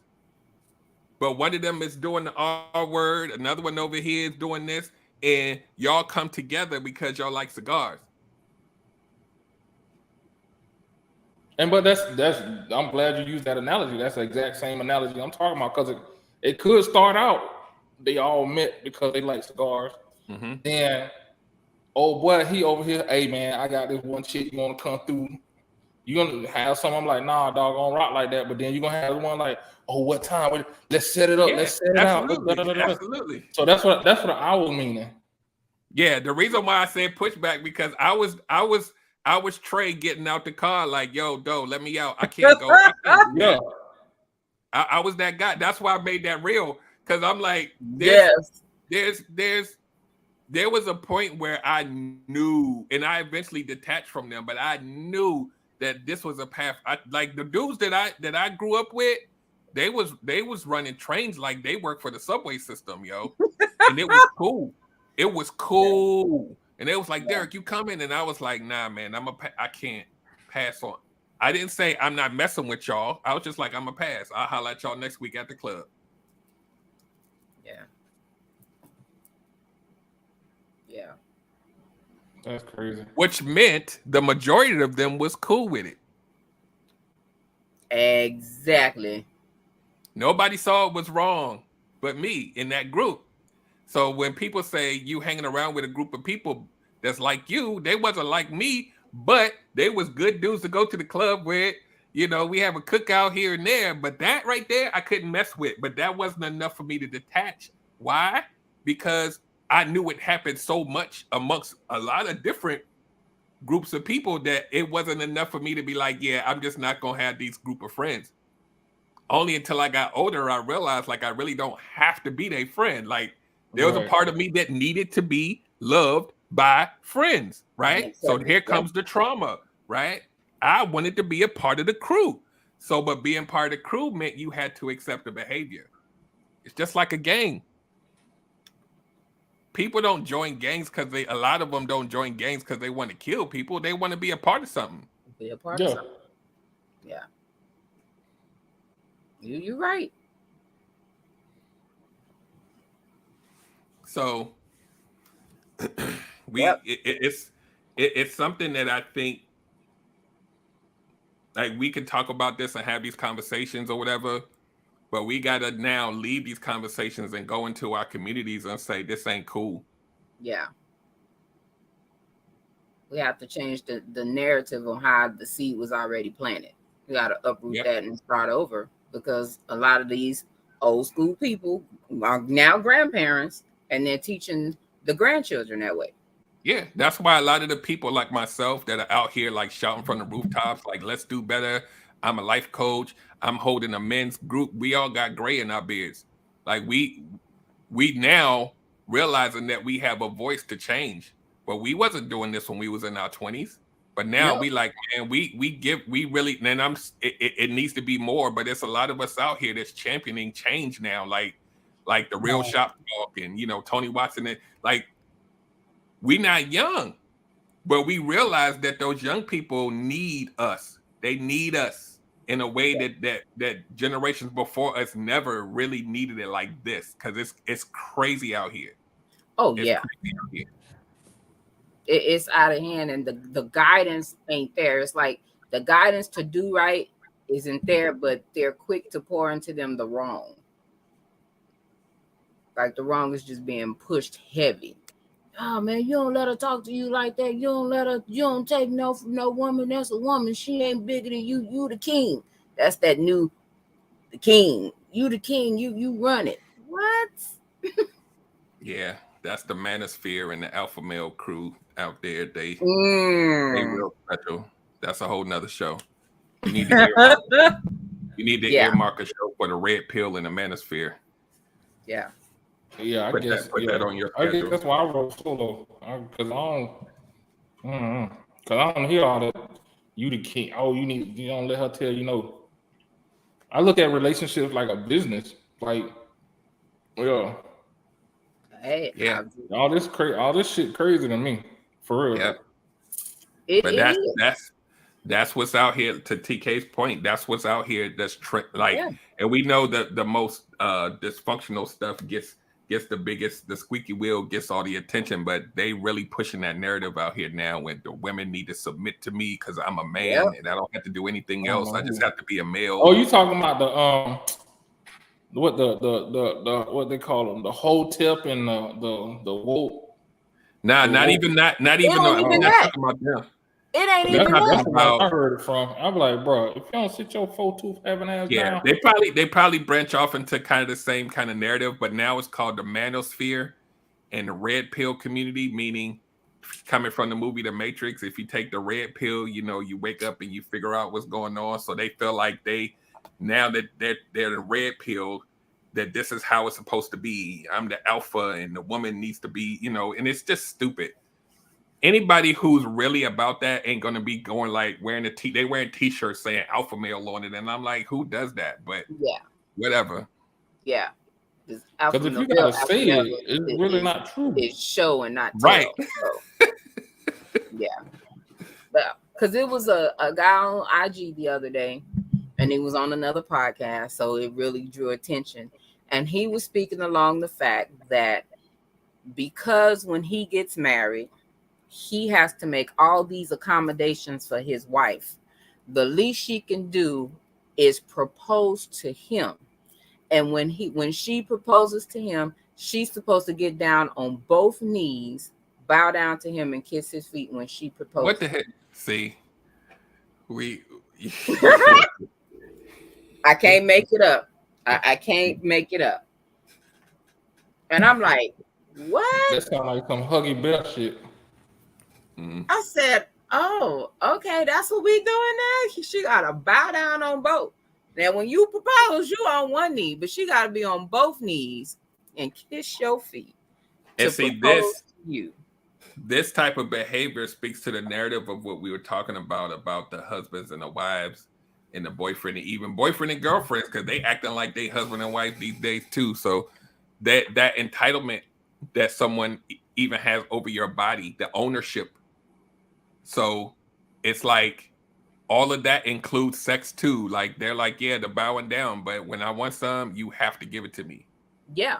And those of us who work in those of us who live in the real world, and me being married for 12 years, me and or her, depending on how long of a day I had, I'm trying to go to sleep, man. And I should allow her that same grace when she's had a long day and get over myself. Yeah. but it's not grace no more. It's seen as refusal, that you could be Right. dog tired on your last leg and you still are supposed to give it up. Yep. And if you don't, I'm gonna take it, and that's where that problem comes in. There you go. I even saw a female. She said that she's hypersexual. So she was on IG Live a couple of nights ago, and she said when she wanted, she wanted. So she said she's broke up with a dude because he wasn't giving it to her enough. So out of a 7-day week, she needed at least 5 times. And then she don't get it up 5 times, she gonna cut him off. Oh, it's some people out there talking about they need it 2 or 3 times a day, 7 days a week. Man, who got time like that? They ain't got no job. That's what they do. Man. Like, I see it all the time, and I'm like, what? They ain't got no job. Where they work at? yeah. And like this dude got crucified because he was like, man, I didn't even realize. He was like, my schedule, I get up at 4, I'm out the door by 5, I'm coaching football, I'm doing this. By the time I get home, it's 9 o'clock. I got to be back up at the same time next day. He was like, I didn't even realize that I hadn't touched my girlfriend in about 2 weeks. And she called me on it. Man, he got ate up. How you not touch your girl for 2 weeks, man? And they ate him up on that live. And that's why I'm trying to tell people now, the grown-up version of the coach, Derek, is if sex is your primary reason for being with somebody, you're never really going to have the type of relationship that you want, because life happens. Life literally happens. Physicality, things happen. Somebody might get high blood pressure, diabetes one day, and something ain't really, the libido and the stress affects everything. And then while that person is going through, you like, man, you can't give it to me 3 times a day now, and they suffering. You gotta, man, it's something wrong. Like, baby, it's a lot of people out there that's like, if he ain't giving it to me like he did the first day, and y'all 10 years in, and y'all are older, and he got 4 pill bottles on the side of the bed because he's trying to keep his pressure down. He trying to live. I'm motherfucker trying to live. Come on, man. Man, hey. I hate to say it like this, but your love ain't shit. Like you really ain't really down for that person once you get to that point, man. Right. No. And we all know that sex is an important aspect, but your relationship shouldn't be built on it. Yeah, that's just like you said. Anything happen, health is serious. High blood pressure, you getting over 40. Look here, your knees don't work like they used to. Your sex drive for most men ain't where it is, especially if you do, like he said, high blood pressure. The medication itself is enough to mess with your sex levels. Like, it's so many things that happen once you hit out the 40. Over 40 is real. Yeah, people need to realize how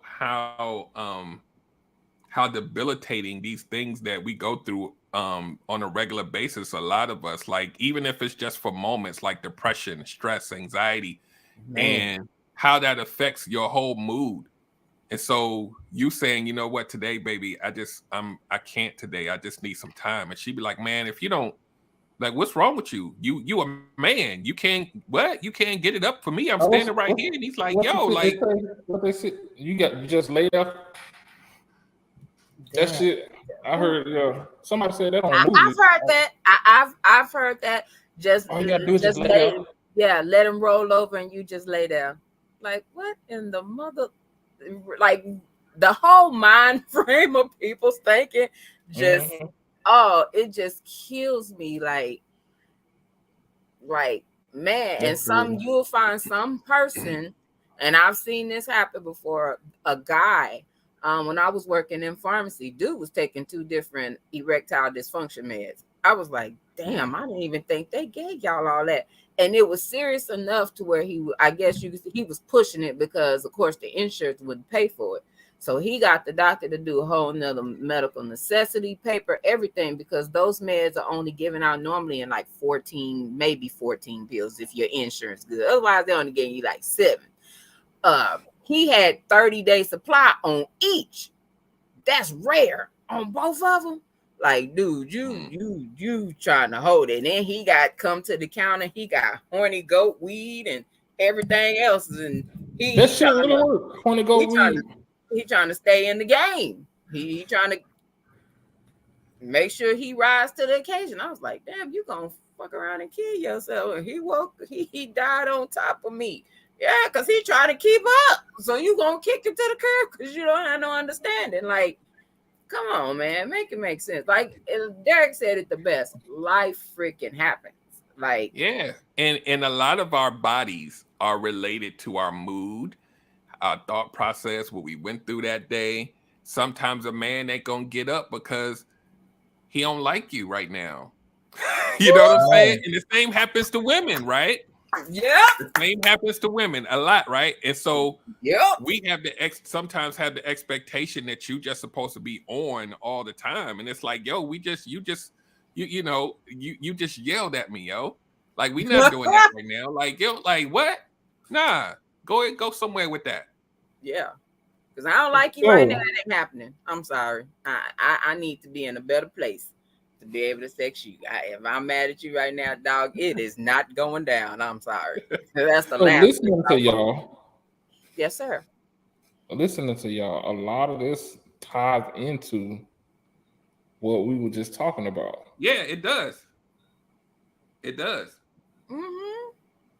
It's directly related to it. Mm-hmm. And that's why I made the comment that we have to realize that we have a higher brain function than to just be pumping all the time and pumping everything. And like we have control over this. And if you feel like you don't, and you're with somebody, you feel like you're going to take it by any means necessary. That sounds like a person that likes to do the R word. Like, think about it. You got to get it by any means necessary. Don't matter if they not in the mood. Don't matter if they tell you no, you my woman and I'm entitled. You hear this online, TK. You entitled to give me what I want because you're mine. Yeah. But then it goes back to what I said earlier. It's mindset. Yeah. Yeah. But to that point, because of the influence of a lot of this stuff that's on social media, because you can even take, I hate to say it, you could even take the Samuelites, right? Those dudes, that population ain't small. Kevin Samuel's followers. He had that look. That population isn't they still out there? It's dudes popping up. What I'm saying is they wasn't openly saying this stuff before, right? So now they start to hear this narrative, and then they all start to parrot the same language and mimic the same behavior and the same talking points. You my woman, I'm a man, you must submit to me. All of this talk, and they're mimicking it like little robots. And so you can say they're individuals making a decision, but there's something influencing it. And it's unfortunate that they don't have the common sense enough as individuals to say, yo, this ain't me. Like, I hear what he's saying and I agree, but damn, like, it's women now, when they date men, one of the first questions they ask is, do you believe in what Kevin Samuels is saying? And if they say yes, then they already know who they're dealing with. But you just said something that, yeah, that's a whole new. They have to have the brain, the bandwidth. Yeah, but think about the society at large. How many people are really sheep to whatever? That's a whole other conversation, brother. That's a whole other conversation. We ain't gonna go there. But that's why we saying, like, what we're seeing on social media. All this different stuff that we talked about is being heavily pushed. I mean, heavily pushed. Okay. Yes, it's an algorithm. It's if something gets a certain amount of likes, that's what's going to the forefront. Yep. And people, and let's be honest, people like drama. Oh, drama yes. Yeah. Creates ratings. Yeah. Yes. Especially now, because people trying to get monetized. So yeah, especially now. Yeah. It's unfortunate that the TV, the social media influences so many people into behaving out of their character just to kind of fit a narrative. It's the dumbest thing ever, but it also is a point to ponder and kind of look at. Like even the songs, right? The FNF song. Oh, right? The what? The F Ninja Free song. Yeah, with the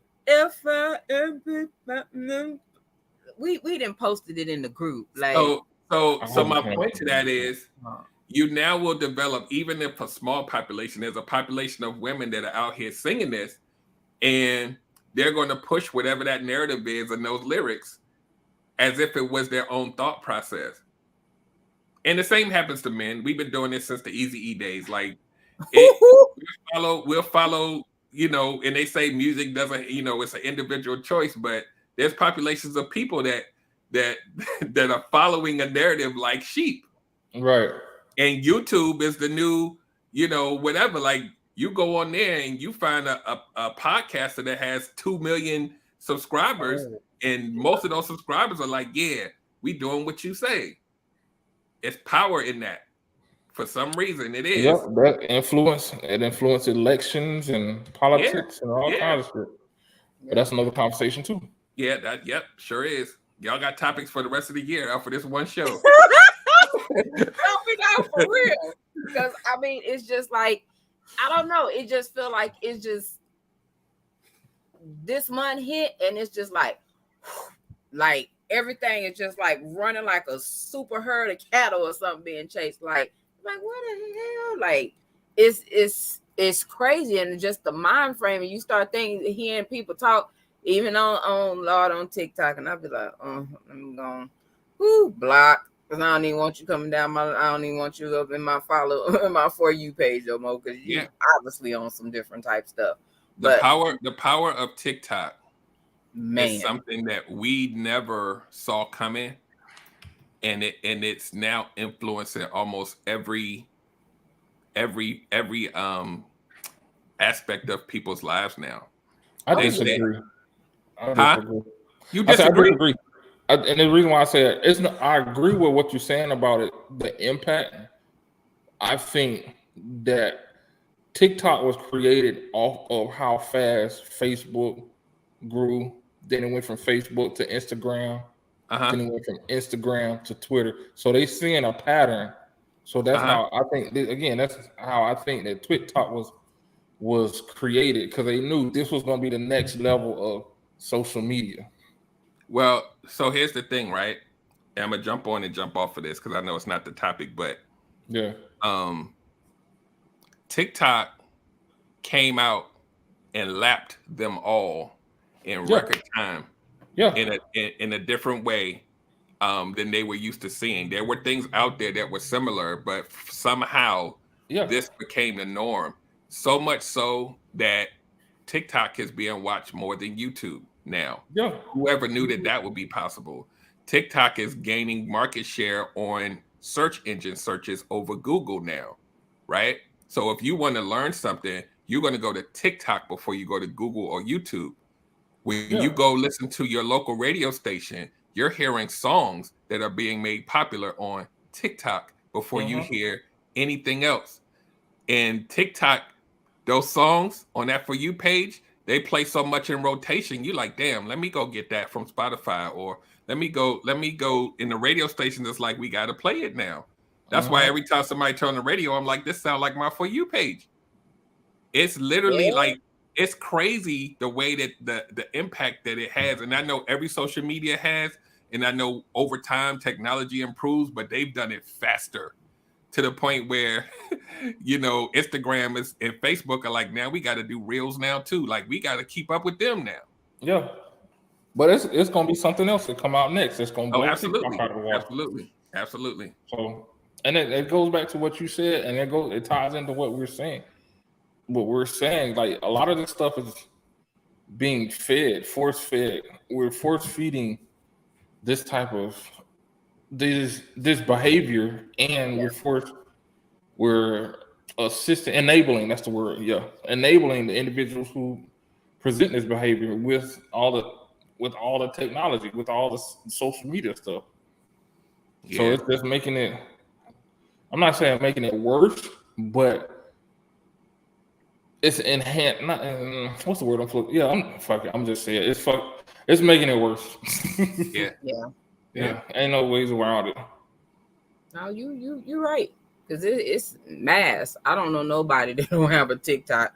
It's a chick at work that say her 4-year-old got a TikTok page. I'm like, wow. TikTok be ruining my whole day sometimes because I be on that joint like. What? Because it's either the food by itself, the food. Yeah.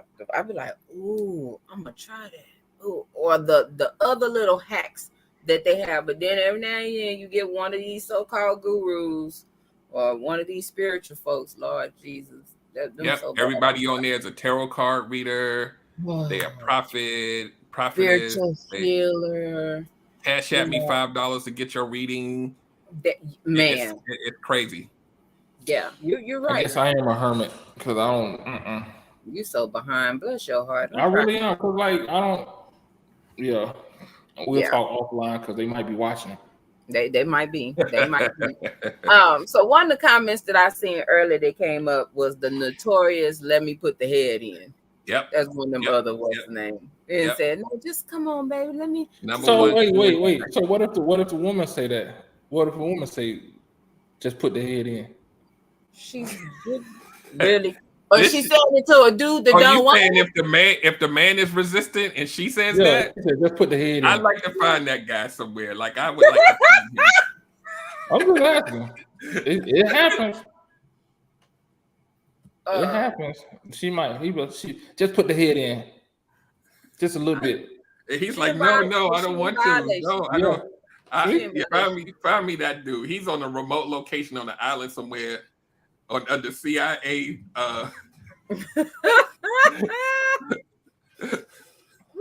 I'm not saying it doesn't happen, ladies and gentlemen. I'm saying I would like to meet him because I'm like, sir, you have the strength of 1,000 men. Man, you could be tired. Long day. Could be. It could be. It happens. Hey, could be. But I mean, usually that gives somebody y'all the burst of energy. So I mean, hold on. Is she talking about me? She talking to you. That's why I put it up there. She talking to you. You. Yeah. And that's yeah. Shoe fit. Messes with your mind, man. Don't even try messes it. With your mind. You gotta read books. We ain't finna play with you. We ain't read books. Encyclopedia. You remember Encyclopedia? That's probably why I have this. Nothing. Encyclopedia Britannica. Remember that commercial that come on? Yeah, they was pushing that. But yeah. Okay, so Derek, do you feel like the unsolicited fall into here? Say that last part.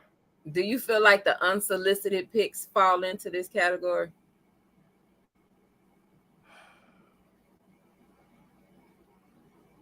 Loosely.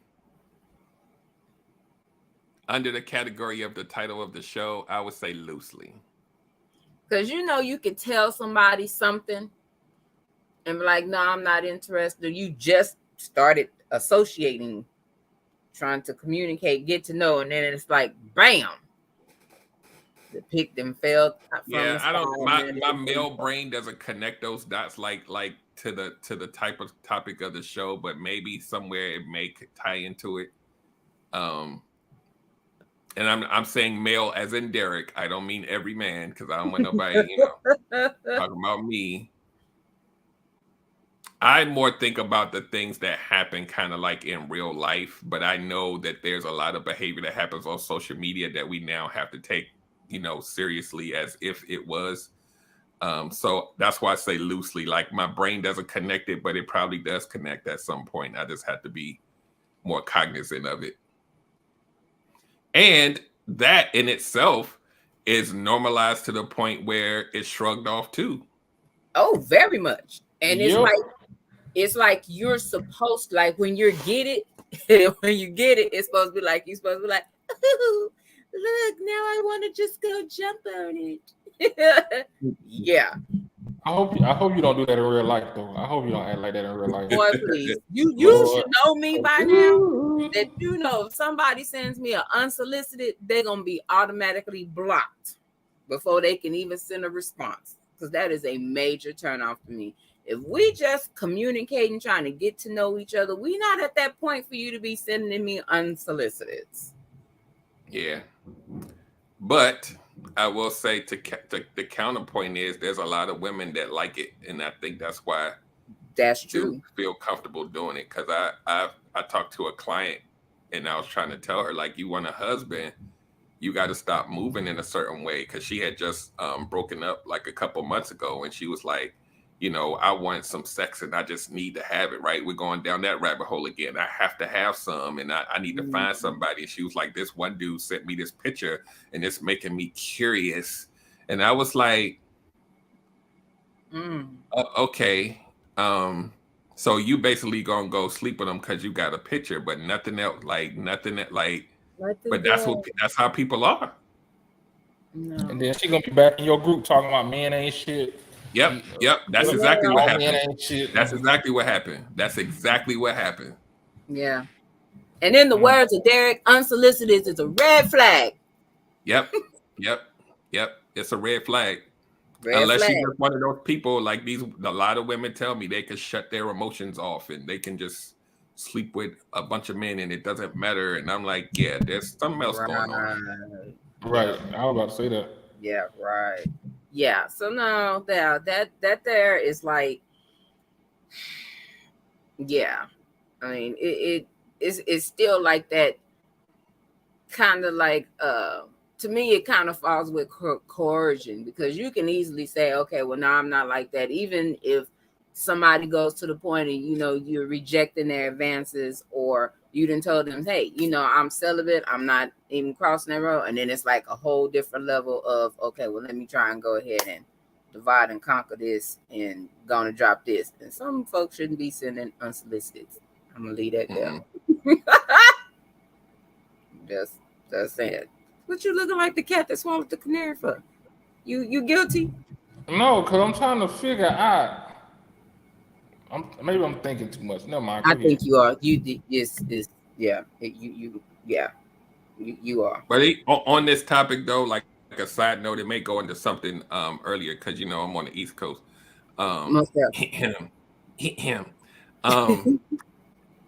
I remember there was this. I was dating a woman, she was my girlfriend, but one of her friends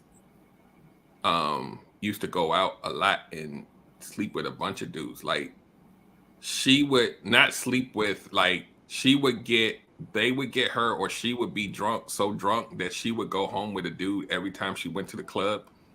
And she would go home, and this happened multiple times, right? She would go home with the dude. He would sleep with her, drunk, right? She would wake up the next morning, and it'd be a whole different dude. And, yeah. And it was so passe for her that she would do it again. And that she would feel bad the next morning, like, how did I get here? But my point is that these men with their individual whatever, right? They did that. And for her to do it with so many different men was mind-boggling to me, right? But then she told me later that when she was in college, that 5 dudes, the R word, in the same night. Wow. And so I was like, so now for her, that sex that she has with these men on a regular basis, drunk and incoherent, I don't know I know there's some kind of psychology behind it, but I was just like, I felt bad because I'm like, it wasn't like she woke up the next morning, she was like, yeah, I got me some. It was like, oh shit, I don't even know how I got home. It's control. That's what I ran across a couple women like that, and they all said the same thing. It's control. They know that they went home with this dude. Now the whole waking up with somebody else, that could have been part of the conversation or whatever. But it's about control. And I was just Yeah. like, that's very 'Cause interesting. I'm not talking about tipsy. I'm talking about can't stand up drunk. Like I had a friend like that, and I used to tell her, I was like, yeah, because she would get to the point so drunk that we would put her in the back of the car, and she was a stripper, not stripper like that was her job, but when they get drunk, that's the act they'll do. So she'll start taking off her coat, man. Yeah, it was an interesting night a few times, and after that, I was just like, I can't go nowhere with you because Yeah. every time Yeah. at the end of the night, I'm fighting. It's either I'm fighting or the night gets ruined because everybody trying to take you out the car or whatever. Nah, fuck Yeah. that. Yep. Oh, And no. that is what I was talking about when you have group, and we're talking just for this illustration of men that will see that they wouldn't think like you, and they just be like, yeah, just It's whatever. about to go down. Yeah. Yeah. That's the Mm. part. That's the part that we have to try to change the narrative. It's not that there may not be one or two guys individually that may be inherently like that. It's the fact that your crew is watching it and they're co-signing it. That's the real problem. Because we can out these individuals that you spoke of real easy if we actually gave a damn.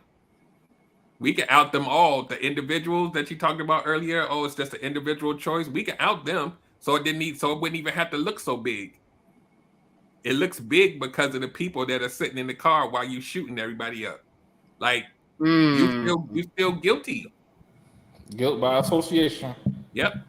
The guilt by association and the men who parrot and mimic the behavior because they want to be accepted by those individuals. You now followers. become a part of the problem. And so now it looks cultural, even though it may really not be. Right. Wow. Yeah. That right there. Definitely that right there. Because Wow. I believe inherently to your point, D, that most of us aren't inherently just deviant sexual predators. I think a lot of us have a deficit in like needing to be loved or needing to be accepted by a group that we then start to parrot the behavior, and now it makes this big narrative that we almost kind of lose control of. But I don't think we're inherently, like I always talk about on my show, how you could take a really good person and then you layer like some trauma on top of it, and that behavior that's attached to the trauma comes out however it comes out, right? But then that same person might be the leader of a Boy Scout troop, or he might be the best son ever. And then when you catch the person doing the deviant behavior, they're like, "That's not who I really am. I'm a good guy." Like, or if somebody does something bad and the police put them in jail, and you go out and like to the family or the neighbors, and they be like, "He was an amazing person. Like, I don't understand where this comes from." When you have people who are inherently good, but either co-sign or mimic the behavior, we still got a hell of a problem. Yeah.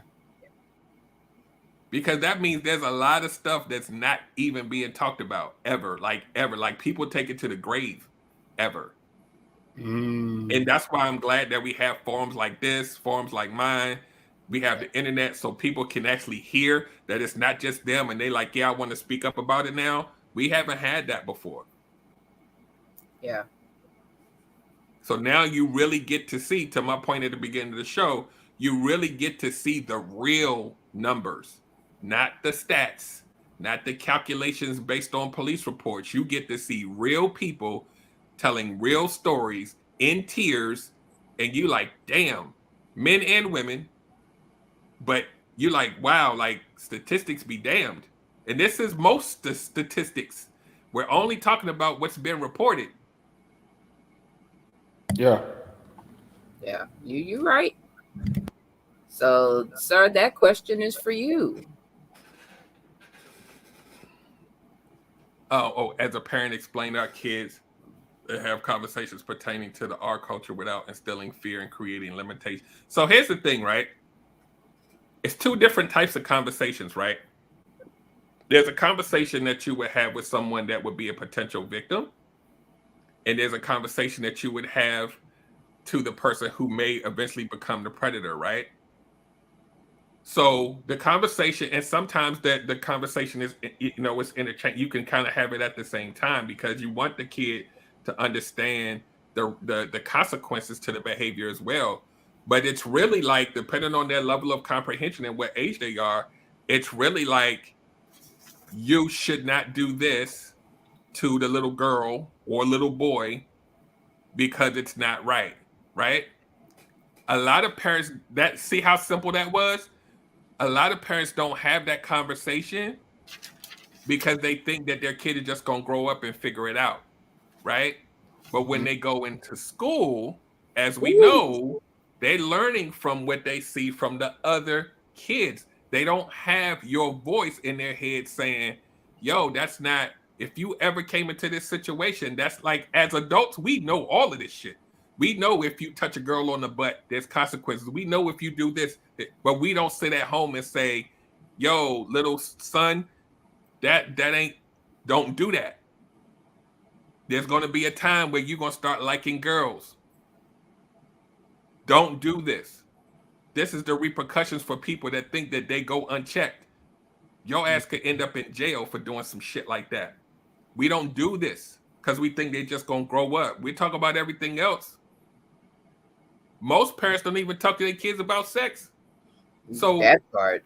This ain't even like. So it's so then to the person who maybe, let's say it's a little girl who may be a potential victim, you have to now illustrate to them the types of behavior to look out for. Yeah. Because kids inherently are looking for acceptance. They're looking for love. They're looking for friends. But we're not telling them, we know you're going to have some friends, but even if your friend does this, it's not cool. If you see your friend doing this to someone else, it's not cool. These are the conversations that we have to have with our kids early so that they do not start to parrot the behavior. They have to now start thinking with their own brain and not do the thing. But like I said, we send them to school and they come back, and as long as the grades are good, who cares about whatever else is happening in there? Yeah. Unless it's something you getting called by the principal or something. Like, how was school today? It was fine. Until you get that call where they like, your son just grabs a girl's breast. And you like, my son would never do that. Did you ever have a conversation about it with her? Did you? No. Not that conversation is foolproof, but you got to start somewhere. Yeah, well, you right. Even about personal space and boundaries. Yeah, right? All of that. No zones. All of that. Yeah. All of that. And I don't believe a lot of parents are even talking about that. Yeah. So if you don't have that, they're going to be learning it from their friends. Yeah. You're definitely right. So it sucks, but I think the more we talk about it, the more we show better. That's why I said we got to start in our own homes. And if our home and how we address and treat our kids becomes something that, like, your kid could tell another kid, yo, that's wrong, then it's a win. That little win is a win. Yeah. And another parent could see how you treat your kid, and they might see themselves and say, wow, like, maybe I need to do something different. Yo, what did you say to your son that made him act this way? Like, he's very polite and he's making let me tell you what I did. This is how I talked to him. Now it starts to, because somebody gonna see their kid. Yeah. Oh, this damn mouse.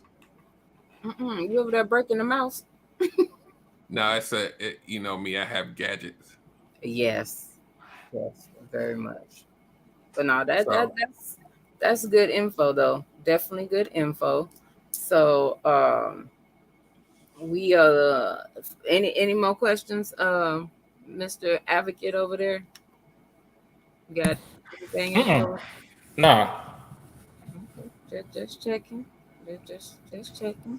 All right, because we at that little over 2 hour mark, and we know Derek is up yonders, so he a little ahead of us. Yeah. Where you at, Derek?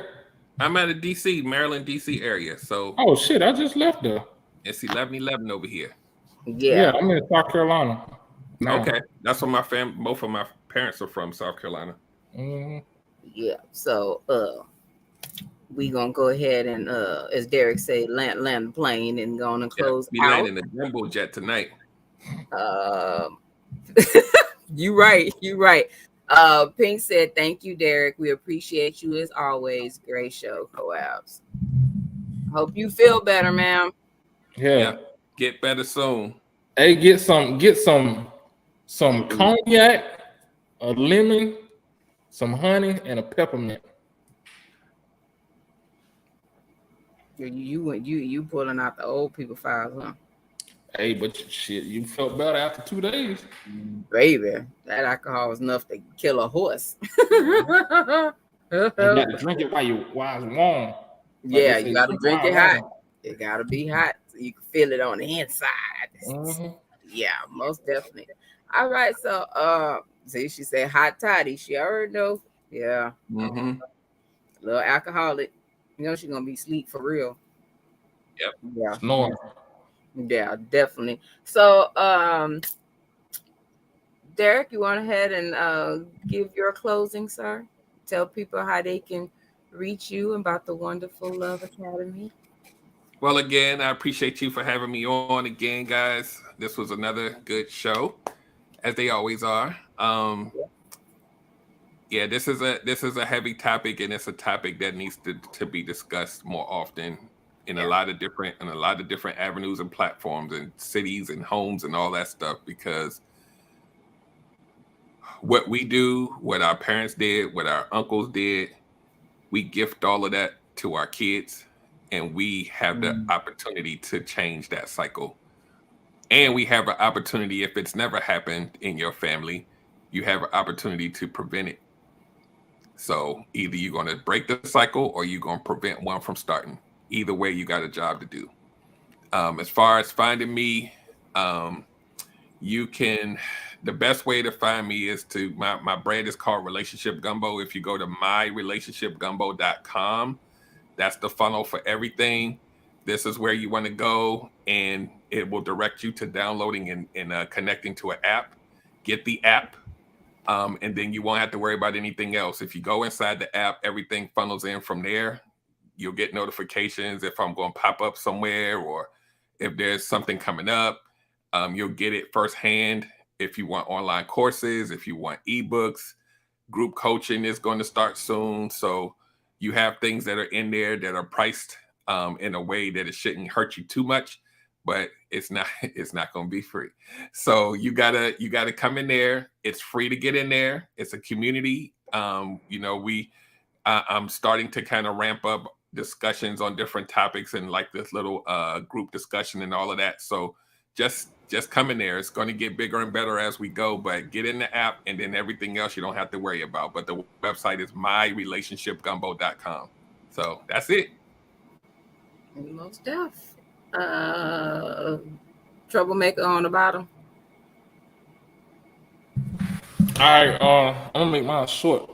Ooh.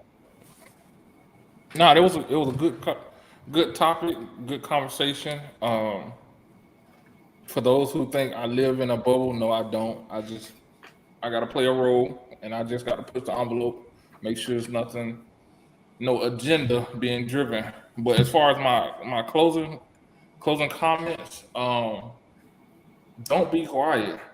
Period. Like, whether it happened to you, whether you watching it happen, whether you witnessing something, don't be quiet. Just don't sit there and be a bystander. All right, be the change that's needed. We as a people, as a community, already have too many tags on us. We're savages. We're this. We're that. We don't need to keep perpetuating that. We don't. It's time for us to to make that change, and everybody always using the word king. We kings and kings and kings. Kings don't act like that. Kings don't do shit like that. So if you want to truly wear that title, you need to start acting like a king and start taking care of your people.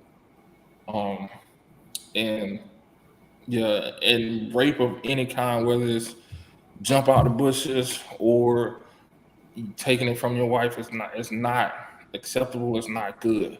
That just shows your immaturity and you weak. That's the best way I can put it. I was trying to be politically correct, but you're just weak. You have to understand people. We all in this world together, so you got to understand each other. And if you say you love them or like them or attracted to them, that's not how you show them. And on that note, that's all. All right, that's what's up.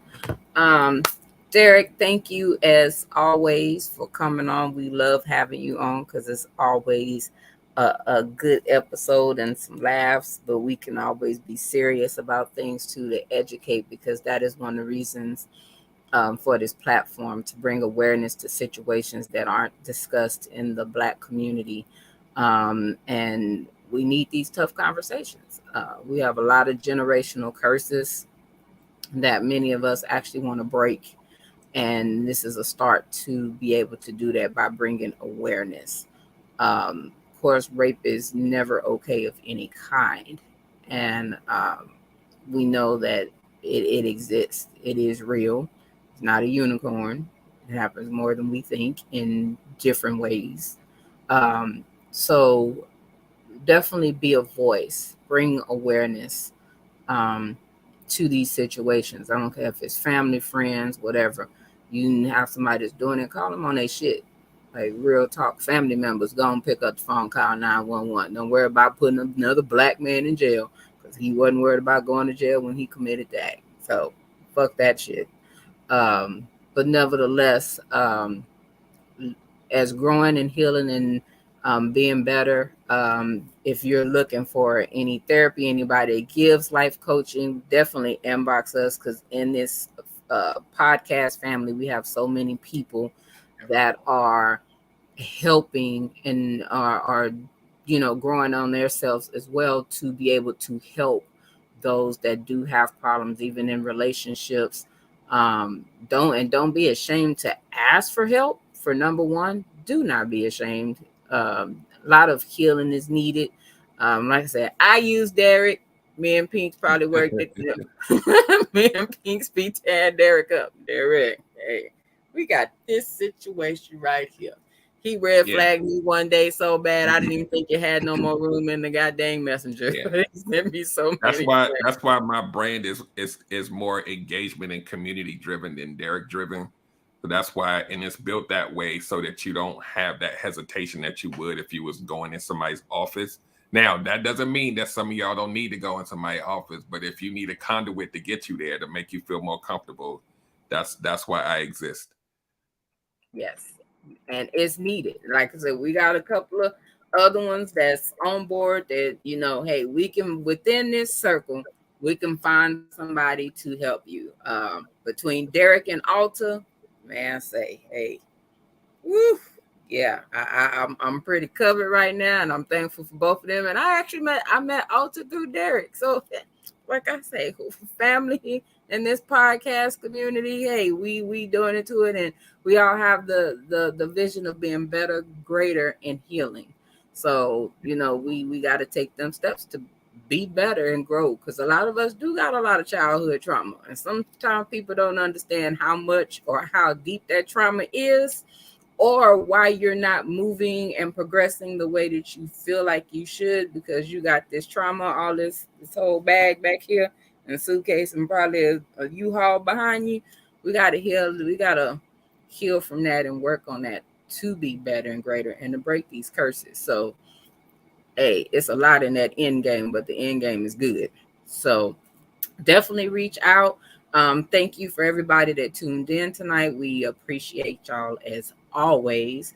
But make sure you be here next week and tune in. Look for the flyers for whatever the topic is going to be. And much love, and all be safe, because between COVID and monkeypox, baby, monkeypox don't even look good.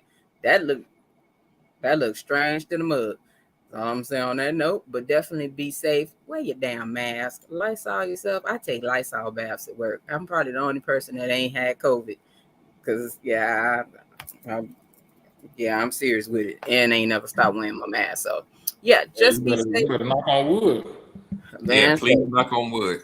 Oh, yeah, I know. Because I've been off of work for the last 10 days because our cases inside the daycare got so bad. Mm-hmm. Yeah, no. So that's why I say just be safe. The kids are about to get ready to start going back to school, and these numbers are rising. Hell, even the president he didn't had it twice within a week. Yeah. Just be safe. So on that note, we are out. We thank and appreciate y'all again. Be blessed.